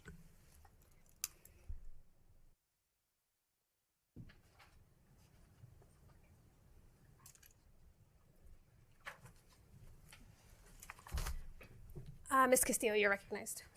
Thank you, Madam Chair. Thank you for some additional clarification, Dr. Shanoff and Board Member Bronson, for bringing up some additional concerns. I had some questions as well about this particular contract, and I'm grateful for the conversation that we had during my board update. I would ask, and I wonder if this might be something that can help not only board members, but also the community with implementing a program that we haven't done before, which is, I just think folks have questions. I don't think that there's anything wrong with, you know, having additional questions and level setting. I personally, after having conversations with staff, do agree that this is a good idea, especially in the moment that we are dealing with, and especially given the your board update, Dr. Shanoff, earlier during the meeting. I would request, if possible, and I don't know if this is already included in the contract, forgive me if I've missed this while reading it, will we get an update on our return on investment? So as we get updates with other programs that we have implemented where your staff lets us know what the return on that investment is, how many students have been have come back to the district, what has been their success. I wonder if we can get something like that to kind of help us to understand how this is working and how it's implemented. I think that would be something that I would, you know, request if possible. But again, I do agree that in this moment, this might be something that this is something that we need to think about and implement, but I do want to have some further conversations as we engage with this particular company on how they are doing with returning students to the district. So thank you for I'm sorry, Madam Chair. You're recognized. So the way that the contract is written is that CASA doesn't actually get paid until the student actually returns to the district and is here for a survey. So it's very easy for us to be able to pull those metrics and that data for you as fast as this is executed. Perfect. Thank you. You can't see that I have my light on, but I'm taking a point of privilege. I also want to make comment that since there was some mention of our website, I do know that our community relations team has worked really hard with the schools to try to make sure that they are updating their websites with all of that information. And I think there is still some lag there because of the timeline and all of this happening during the summer. The schools do have a lot on their plates. And so that additional task this year, I think, kind of was a little overwhelming for them. That's some of the feedback I've heard in talking with community relations when I've had feedback for them on some of the things I've noticed on the website. And I don't know, Dana, if you can, because I don't know if Listinia is here or not, but in the past, we also had the dedicated choice page that highlighted all of the programs. I think do we still have that website that was built before that they can take the little quiz and do that? So there is a dedicated choice page. So maybe we just need to make sure that we are pushing those out there more for the community to see. I know we are using Parent Square a lot. So if there's a way to get that message again out on Parent Square and through social media, it's hard. We have so much information to share, and I do think our schools do a good job of sharing it, but you guys are all on social media. We're all on social media. There's so much out there, and I think we can miss things all the time, too. There's times when I see an event that happens at a school, and I'm like, oh, I didn't know that was happening, even though probably it was out there, and I could have found it, but I just missed the fact that they promoted it, and I missed an event I would have liked to go to. So that's just a comment I'd like to make in relation to this item. I am going to say our attorney noted that this was pulled just for discussion, but because of the discussion you brought up, I asked if we would take a vote on it because it felt like you were voting no on this possibly. So are you wanting a vote on this, or you were fine, you're voting yes, but you wanted this comment on record? I wanted the comment on record, and I am voting no. Okay, so we do need to take a vote on this then. Next time we need to make sure that you are just pulling the item and it's not just for discussion. Okay. So, so we are going to go back and take a vote just on 10.02. So do I have a motion to approve 10.02? Motion to approve 10. Sorry, ma'am. Second. Motion. You My light wasn't on. I apologize. Motion to approve 10.02. I have a motion by Ms. Castillo and a second by Ms. Garcia. All those in favor? Aye. Aye. Any opposed? Opposed. All right, let the record reflect that 4 approved and 1 nay. With that, we will move on now to 15.03. Motion to approve. I have a motion by Ms. Castillo, Second. a second by Ms. Garcia. All those in favor? Aye. Aye. Any opposed? Motion passes. 16.01. Make a motion to approve 16.01. Motion by Ms. Castillo. Second by Ms. Shive. All those in favor? Aye. Aye. Any opposed? Motion passes. 17.01. I make a motion to approve 17.01. Motion by Ms. Castillo. Second. Second by Ms. Shive. All those in favor? Aye. Any opposed? Motion passes. With that, we are on to public comment. First up, we have Joshua Vinson.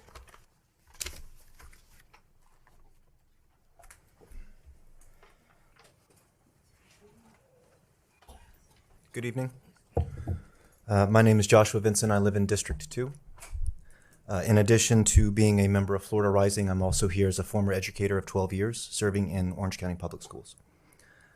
In January, we learned about the guidelines regarding ICE activities in and around Osceola campuses. I was appalled and concerned at the lack of protections for our students. And that's a sentiment that's shared in our community. We offered several proposals to protect students and to support learning. We were told those proposals would be reviewed and responded to within a month, and that time has passed. We've received no response. In that time, families in our community have continued to ask a difficult and important question. How can I protect my child if ICE enters their schools? The school board's own stated goals, the goals that you have for this meeting as listed on the online agenda, speak of culture. You speak about family and fostering a sense of family in our schools. You also speak about community and building trust through transparency. You speak about alignment and engagement with those that you serve. As a reminder, you serve our children first. You serve our students first and foremost. Answering the community's question, clarifying protections for our students upholds the values that the school board has set for itself.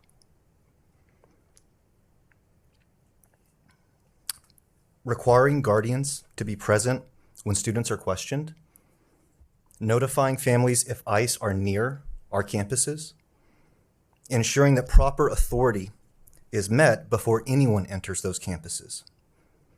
These are measured steps that support your own goals. They also preserve the safety and confidence of our students.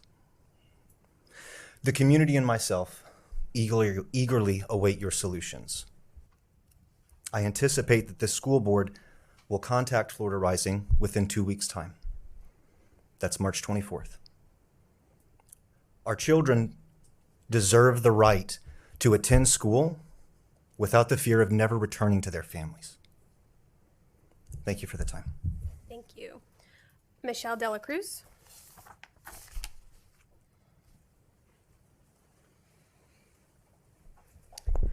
Good evening. My name is Michelle Dela Cruz. I am a member of Florida Rising. We are here today because we brought plausible solutions to the looming threat of immigration enforcement in schools to the table. We were told we would hear back within a month, and yet here we are.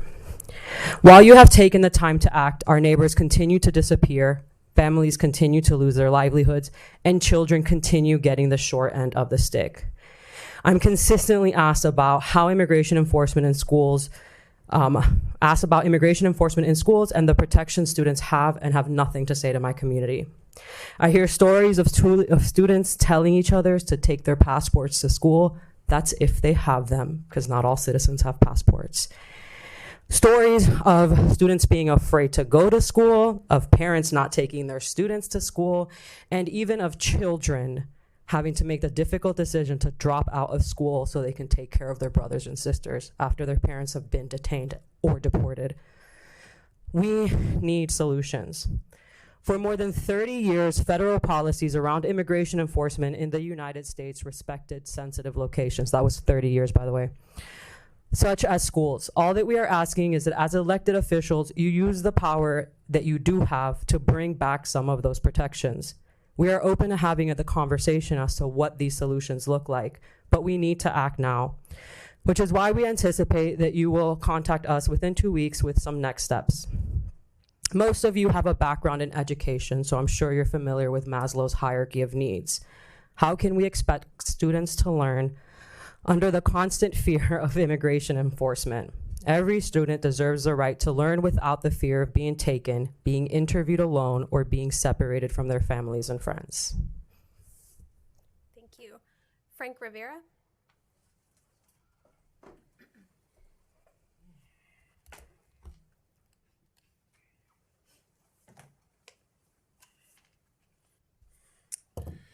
Buenas noches.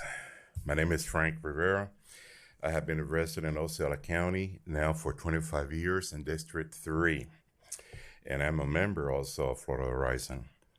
During the time I had lived here in Osceola, I had not seen people afraid of sending their children to school until now. I have a friend that she had to take her daughter back to Mexico because even though she was born here, she started to suffer panic attacks in the morning when she was getting ready to go to school. As elected official, like my friend already mentioned, you swear, like I did when I was in the Navy, to defend the Constitution and stand for the Constitution and due process. The only thing we're asking is that children can come to school without fear. That's all. Okay? And especially the idea of having a child interviewed by a police officer, for example, is, it's distasteful, okay? Much more when it has to be an ICE agent who might request to interview the child all by himself without a representative from the school or without the presence of the parents. The only thing we ask you is that you listen to us and to have a feedback for us, okay? Because we have tried in the past to see if we can make the people aware of what's going on or might happen. Because even the members of my church, they don't even know their children are at risk. Anyway, thank you very much. Thank you. Alicia Benya.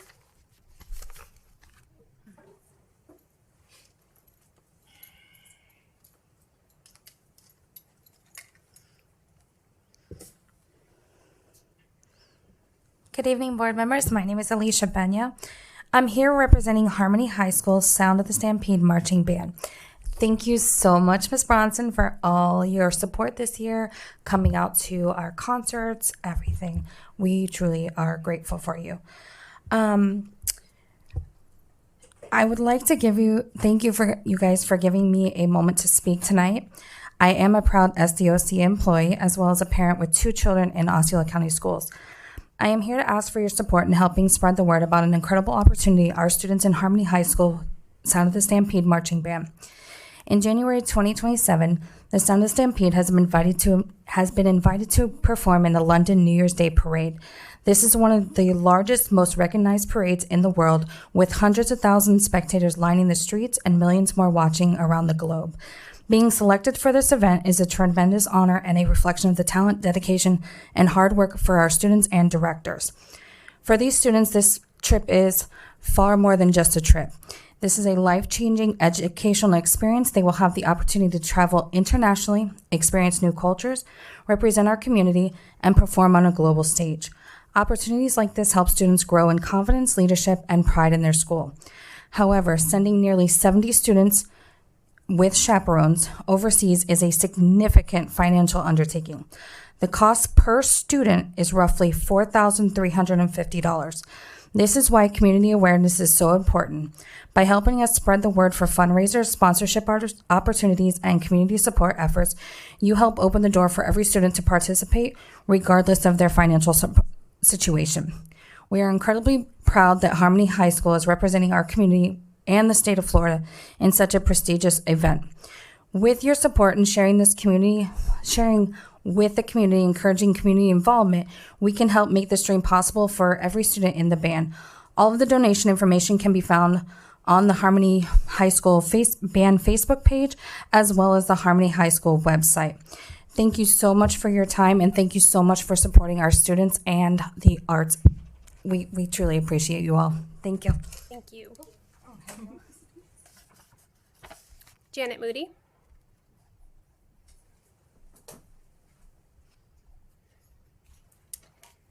Hello, I'm Janet Moody, President of the Osceola County Education Association, and welcome, Ms. Shive. I hope I always remember to call you that. I am here tonight because of several things, and I didn't know what I wanted to talk about. I was kind of listening to Dr. Shainoff and what he's talking about with the budget, and as a union president, that of course really scares me, as I'm sure it does all of you, and I know you're already having conversations behind the scenes about that. I hope that when we are prioritizing things that we do remember that the people that we put in front of our children are the most important people, and the best thing that we can do for them is keep our quality so that we retain what we have. Okay, I'm going to ask that. Also, we have a lot of our friends here today in blue. They're here today because we started a task force because It was coined very well yesterday. We were in a meeting with Dr. Clayton and Mrs. DeLuca, and it was the phrase was we're playing whack-a-mole. Okay, I can get a complaint or a concern, and I can take it to Dr. Shanoff or Dr. Clayton, and the problem is solved. But what is coming back is there's a lot of things that are going on, and I'm going to send you an email later tonight that lays out everything. It'll be exactly what we shared with Dr. Clayton yesterday and Ms. DeLuca. What we learned yesterday does help with some of the issue, but I was reflecting on what we talked about yesterday. What I realized is these things didn't come to me by accident. They didn't get on a list or they didn't get on a piece of paper because there's not an issue. I understand that the training is there, as Dr. Clayton explained. The problem is that the people that need the training don't know that the training is there. So you don't know what you don't know. So if you're getting emails and you're being told, well, the district does do this, or we are addressing that, that may very well be true. But what is also true is the people that need to know that that is there, these educators here, they don't know that. And so we're going to work on a plan to try to get that. I appreciate that every email that you guys got, you sent it right on to the district, and they are meeting with people. People are called me and say, what do I say? And I told them, you tell them the truth. This is your truth. These are your words. These are your concerns. And you need to have your voice, and you need to use your voice because it's what's best for the students. So I appreciate that you're reading the emails. I appreciate that you're sending them back. I appreciate that the district is using a lot of resource and time, because I understand there's probably between 120 and 150 emails that came in 1 week. And so just understand that this is where people are at. And I guess the frustration comes from the not knowing, but we're going to make it right for all of our students. Thank you. Thank you. Tatiana Montilla. I'm not good at rolling my R's or accenting my L's. I check with Ms. Castillo. I think an okay job with your name. Yep. Good evening, Chairperson, members of the school board, and district leaders. My name is Tatiana Montilla, and I am a third grade math and science teacher at Highlands Elementary School. I serve as the building representative and am a newly elected OCEA board member representing the Central Elementary Division. I am also an elite cohort 11 student pursuing my education specialist degree at FAU through the school district. I come to you to paint a picture with numbers. I am a math teacher after all.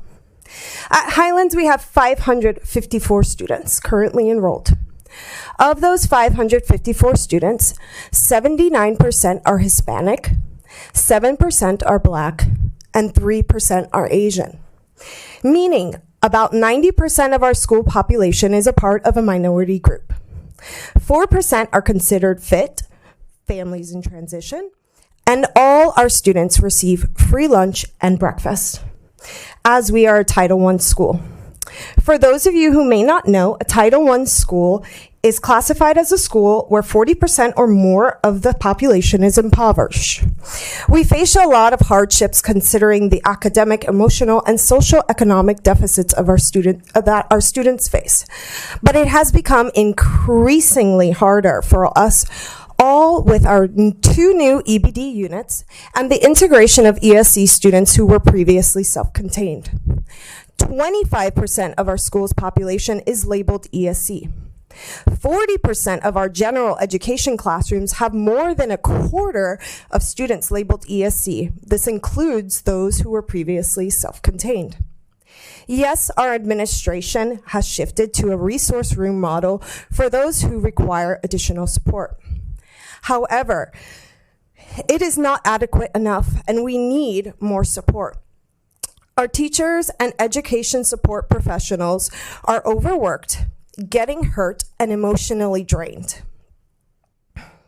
from this transition. We already have a retention issue at Highlands, given the obstacles we have to overcome on a day-to-day basis. But I fear we will lose more teachers due to this if the district continues with this model. I challenge each of you to spend an entire day at one of our ESC hubs to build a better understanding of our frustrations, or ultimately, you will face the consequence of losing teachers and educational support professionals in a profession that is already declining with retention. Thank you. Thank you.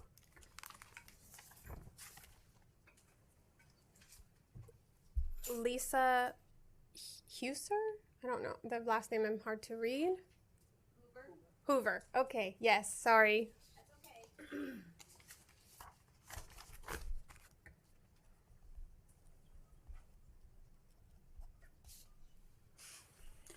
Good evening, and thank you for the opportunity to be here and speak to you all. I'm Lisa Hoover, and I am a front office person at Eastlake Elementary School.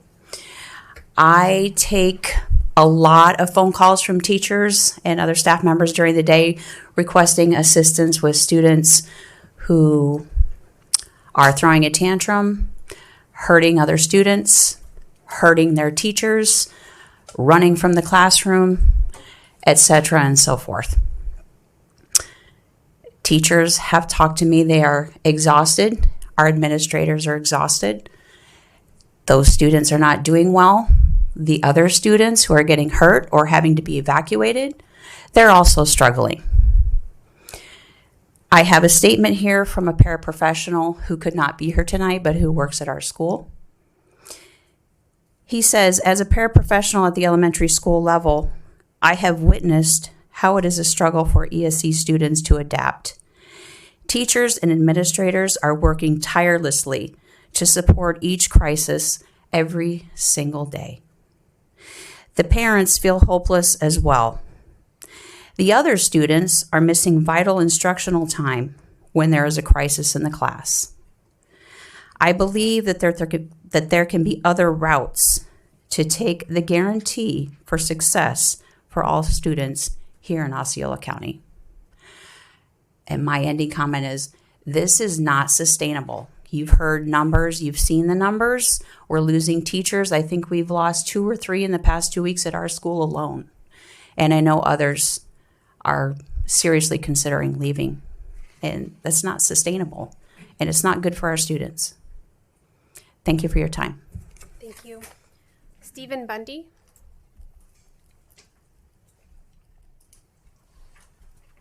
Hello. Good evening. Thank you, Dr. Shanoff, school board members, and district leadership. I'm a 5th grade teacher at Cross Prairie K-8, and I am here tonight not to speak for myself, but for other teachers and support staff. This year, I decided to take a step forward and be a voice for those that are not comfortable sharing their own experiences. We knew going into this school year with the changes in our ESC program that there were going to be both successes and challenges.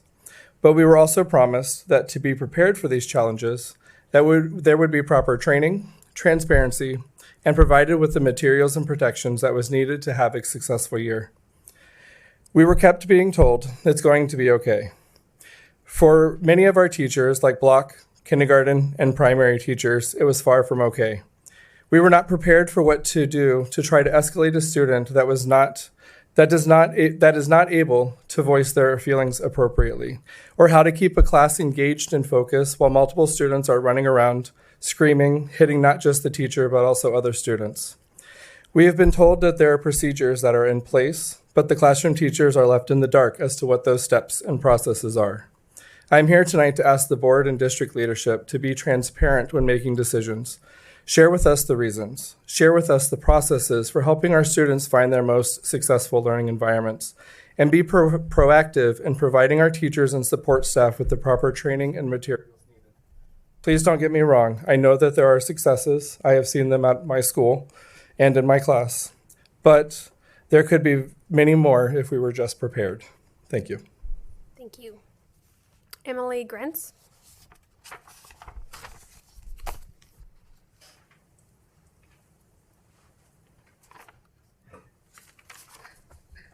Hi, good evening, board. I'm Emily Grentz. I'm our instructional vice president for OCEA.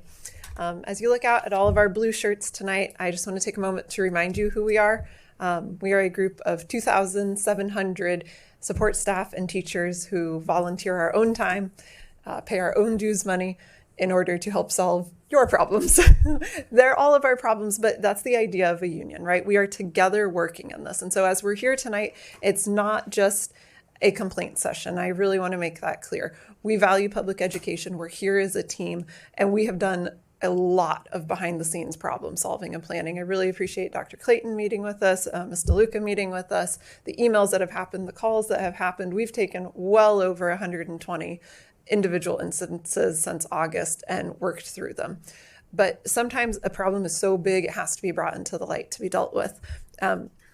The last time I was here was in September, and I specifically asked for you to ensure that our ESE committee was happening and was bringing useful data, and you did that. And so one of the data points we asked for was workers' comp claims, and that is now being shared with our ESE committee, and the data doesn't lie. In the first half of the year, over 300 paras, support staff, and teachers have been injured by students. That's nearly 3 per day. It's exponentially higher than in years past. And these are just people who were hurt so severely they had to go to workers' comp. We know that there are countless others who have endured repeated scratches, bruises, blows without saying anything. One principal told us that nearly every staff member at their school has been injured, and they just don't know what to do about it. We are still in a crisis. But we have solutions. They're on our website. They were given to Dr. Clayton. They'll be emailed to you tonight. A teacher, we have mnemonic devices. So TTP, that's our mnemonic. 1, 2, 3, TTP, 3 steps: transparency, trainings, and protective gear. I know you have provided many optional trainings. Principals have been given menus. There are hundreds of uploaded documents on Canvas. There are offered summer opportunities, but it hasn't been guaranteed for everyone.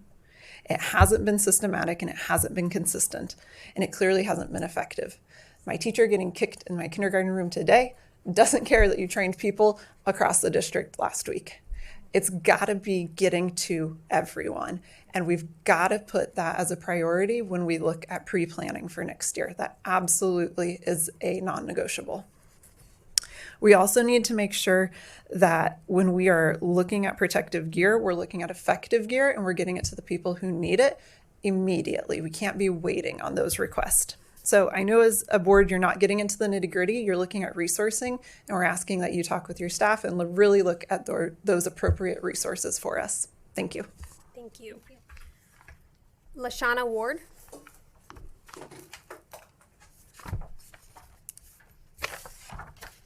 Good evening, board.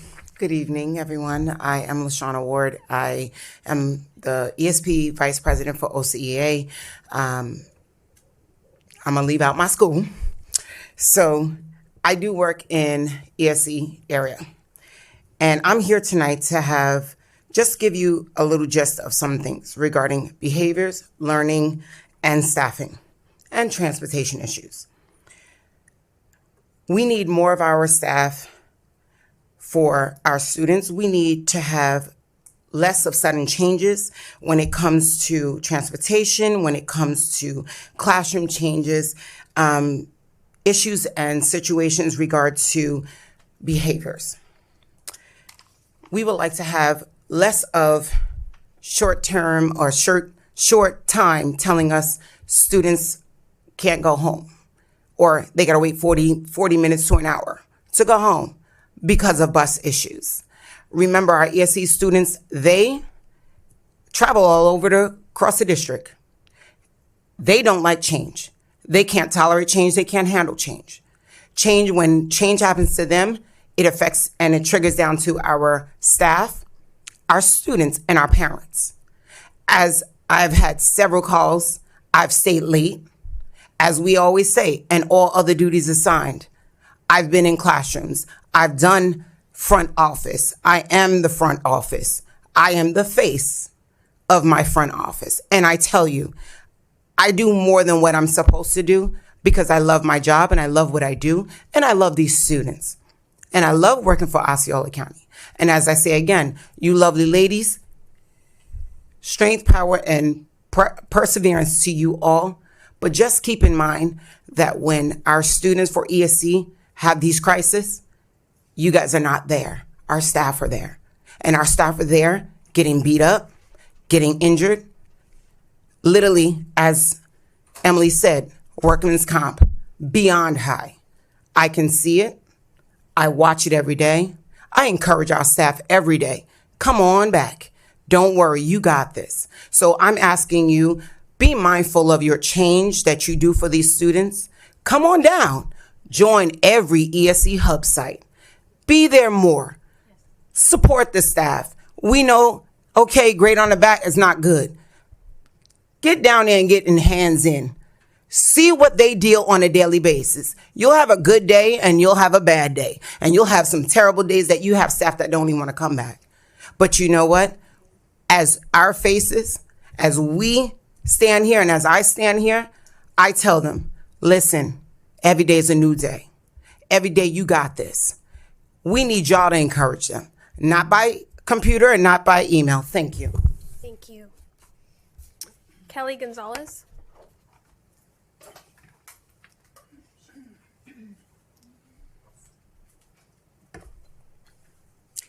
Good evening.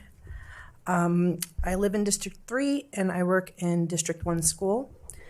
These ESE changes of closing the best units not only impacts our ESE kiddos, but it also affects the teachers, the staff in all ways, and all of the other children. The law states that children should be in the least restrictive environment. This is not a specific location, but rather a continuum of educational options to facilitate learning for students with special needs, meaning providing them with what they need to succeed with Gen Ed curriculum. We have some ESE students in the Gen Ed classes who scream constantly, crawl under desks, run around the room, wander around the classroom. They're not paying attention. They are distracting the other children. Some of them are overstimulated being in a setting which is so large. These kids in particular are hitting, scratching, throwing things, biting the staff and the other students. How's that for a school experience? There are classes who are supposed to be learning foundational skills, and it's a complete challenge because of constant disruptions to lessons due to behaviors. A classroom with 4 or more of these ESE kids who wander the room, crawl under the desks, bite, elope. The teachers have to stop teaching. The paras can only have 2 arms. There's 4 kids in the class that are running around. What do you do, right? We are constantly told to collect data, we kill ourselves to comply, and nothing happens because it's written off as it's just a manifestation of their diagnosis, and nothing seems to be done on our behalf or of the other children's behalf. It seems there are kids whose IEPs were changed to fit the schools or states or districts' needs, but don't match what the individual child needs. This is about the child. It's not about the budget. Some of the ESE students who came out of the units are succeeding and flourishing because they have the behaviors made for that. They knew, the teachers knew, yeah, they're okay to go into the Gen Ed. There are many of these students that have been just ripped out of their units and put into Gen Ed because they took some kind of test from some stranger that doesn't know them, and oh, they've got these numbers, they got this percentage, so yeah, they can go into Gen Ed. Sit with them and see if they can handle it. Many of these kids can't even write their name, and they've been going over this since the beginning of the year, and they're unable to do the work. They're being given the work just like everybody else. They're giving the accommodations, they're given all the help, and they're still struggling. And because they're struggling, they're coming out and hurting everyone, including the children. We are making the children, the other children, victims. We're teaching them. Thank you, Ms. Gonzalez. Your time is up. Just deal with it. Zahira Pena Andino.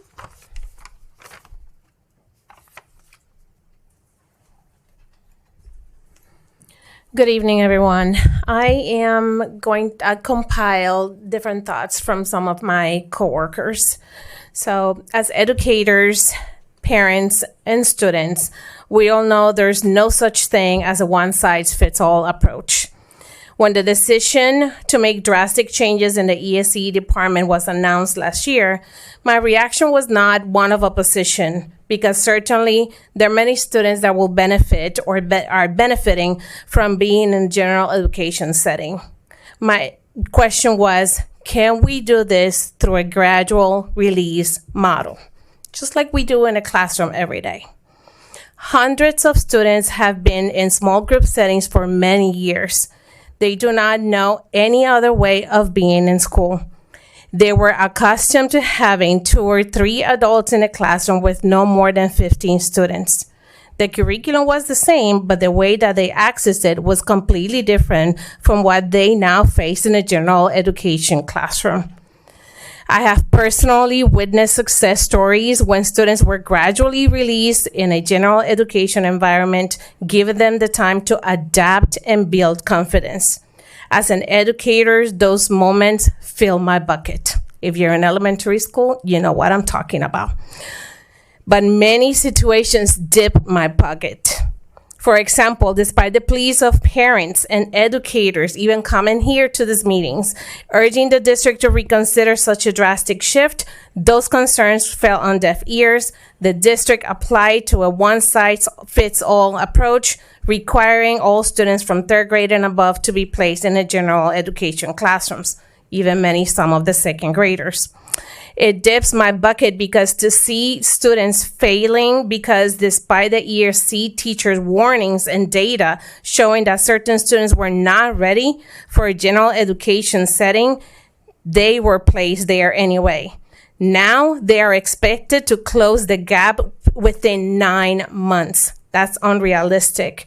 These students thrive on structure and can be successful if we had the right support, training to meet their needs. Educators are getting emotionally and physically sick, like it has been mentioned before.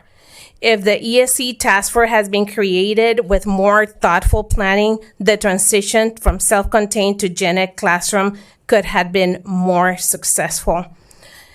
If each case had been reviewed individually based on each student's IEP, these children would have had a better chance at success.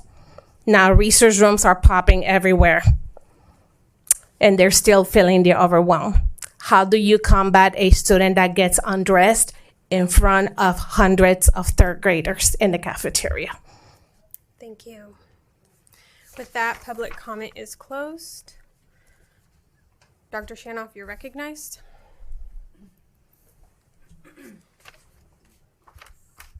Thank you, Madam Chair, and thank you to those that have reached out, to those that are here this evening, to all of our teachers that are doing the heavy lifting every single day, and the paraprofessionals that are doing all of the heavy lifting every single day. There's a few things that, number one, there are points that are raised tonight that are extremely valid, and I will never tell any employee how to feel. That will never happen. I will never tell you that your opinions are wrong or that you are incorrect about how you feel. And I think that our leadership model among our team is different in that respect than just about any of the other largest 50 school districts in the nation.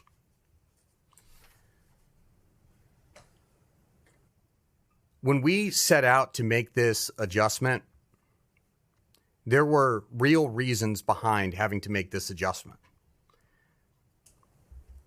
I heard that we're moving to a one-size-fits-all, but actually we were in a one-size-fits-all when we were putting kids with all types of different needs in best classrooms. Now, firsthand, I went into those best classrooms. What I saw was very concerning. I saw students on iPads watching cartoons. I saw students playing Connect 4. I didn't see learning occurring whatsoever. And guess what? The data showed it.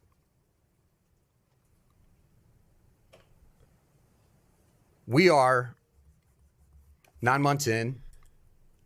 We're working hard. Nobody's working harder than the people on the front lines, which is why I believe it's important for leadership to be responsive when folks in the field reach out. Every single person who has reached out to us has received a message back from a member of leadership with the opportunity to sit and discuss your individual concerns. Because I'm going to be honest with you. When we get emailed a template email that's been cut and paste and doesn't look different from message to message, we want to unpack the layers there. We want to hear about how your experience, whether it's you in this room or teachers that are home, we want to know what specifically is it about your experience that we can help.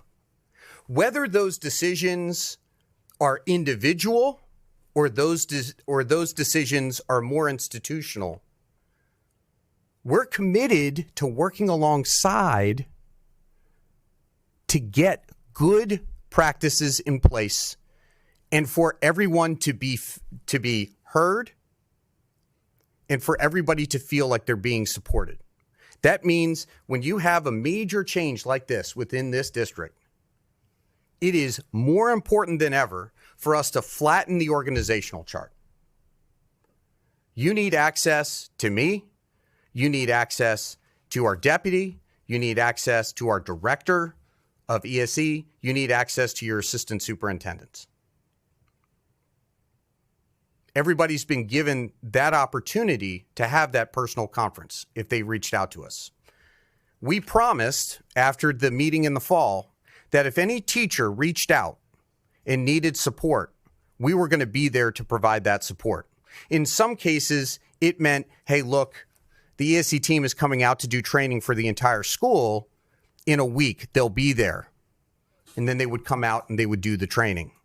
And we would follow up to make sure that the training was good. If the training isn't good, we need to know those things.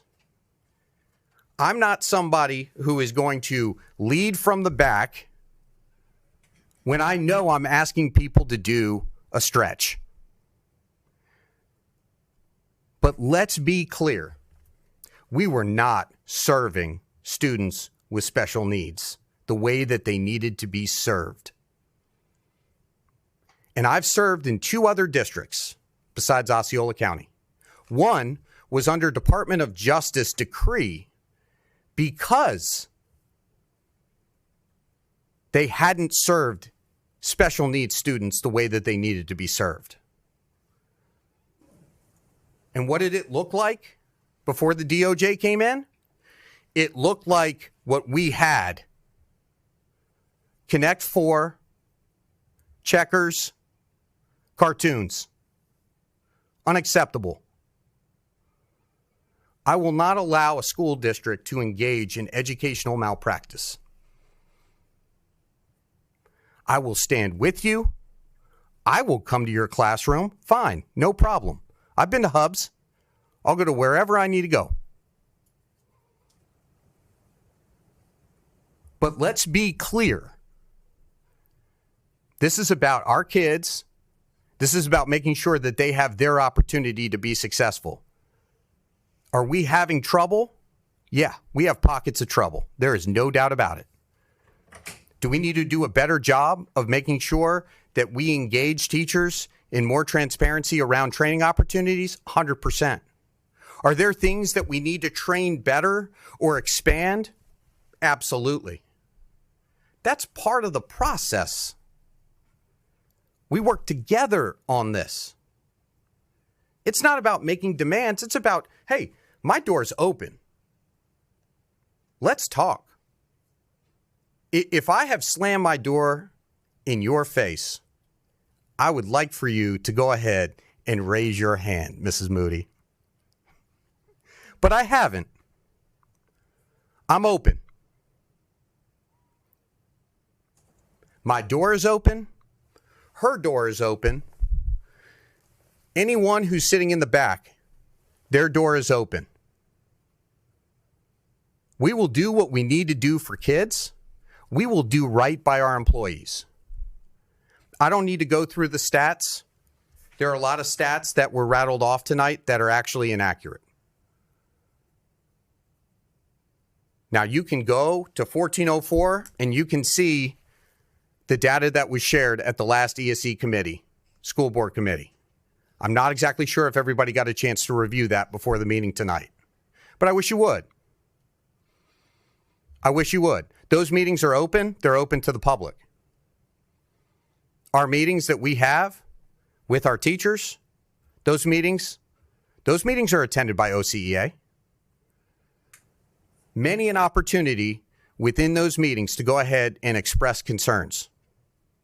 I expect the discourse. I don't expect you to rubber stamp everything that's said or proclaimed at a meeting. That doesn't get us to a better product. So if we can partner, if we can be colleagues, if we can work in a professional way, which I know we can get everybody to a better place. But we are here. We will continue to do right by our students, but we will also do right by our teachers, and we will do right by our staff.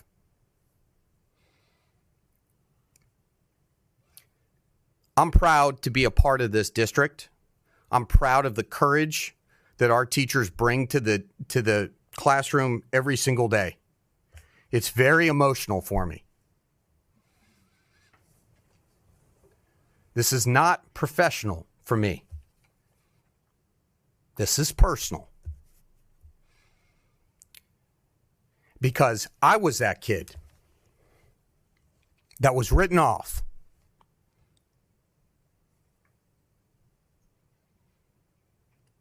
I was a pain in the rear. I was disruptive.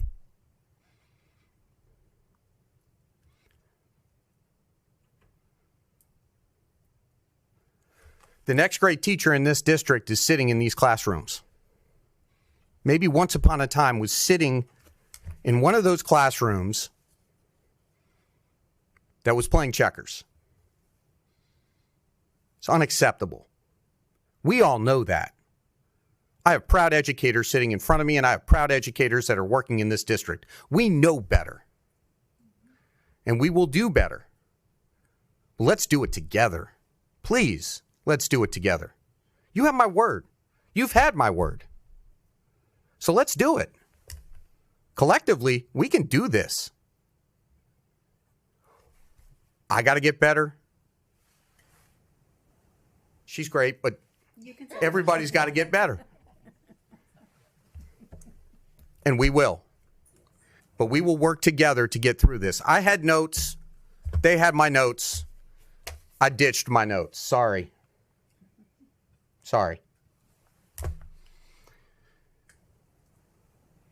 Together, we can work together to solve this.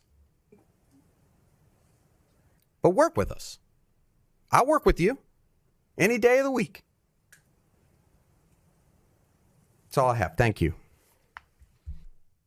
Thank you, Dr. Shanoff. With that, we are on to 19.01, our attorney comments. Thank you, Chair. An executive session will be held immediately after the school board meeting for case ** versus Osceola County School Board, DOA case number 26-0974E. The session was previously noticed on March 4th, 2026. The attendings include myself, Sarah Wallerstein-Koren, General Counsel, Dr. Mark Shanoff, Superintendent, District 1 Board Member Castillo, District 2 Board Member Garcia, District 3 Board Member Shive, District 4 Board Member Cahoon, the Chair, District 5 Board Member Bronson, the Vice Chair, and a court reporter.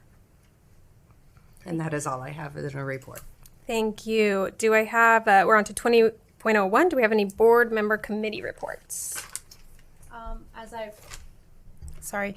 As I reported earlier, the Equity Committee for Florida School Board Association met a few weeks ago, and we had our amazing Choice Department as a guest. So that is the only committee report I have. Come to the Equity Committee, please. Thanks.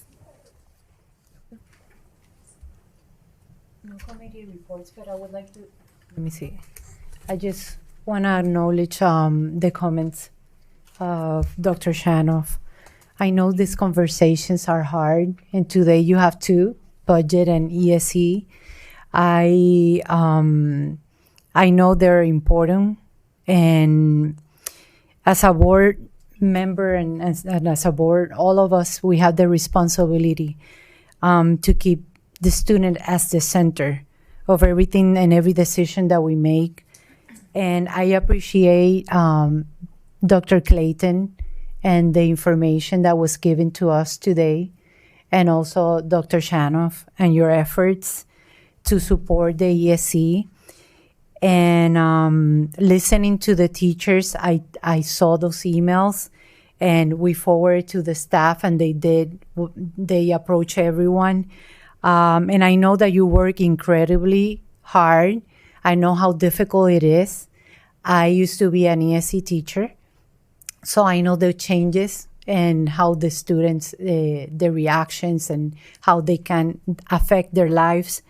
And I know that over this past few days, as we saw all these emails, and you care deeply about our students. And that's something that I have no doubt. I also want to make sure that we hear the request for training and support, and Dr. Clayton sent some of that, the plans ahead that we have. And we all understand that we are facing, and with the budget going back to that we're in financial challenges right now, and that we must address some carefully, and protecting the resources that directly support our students and classrooms.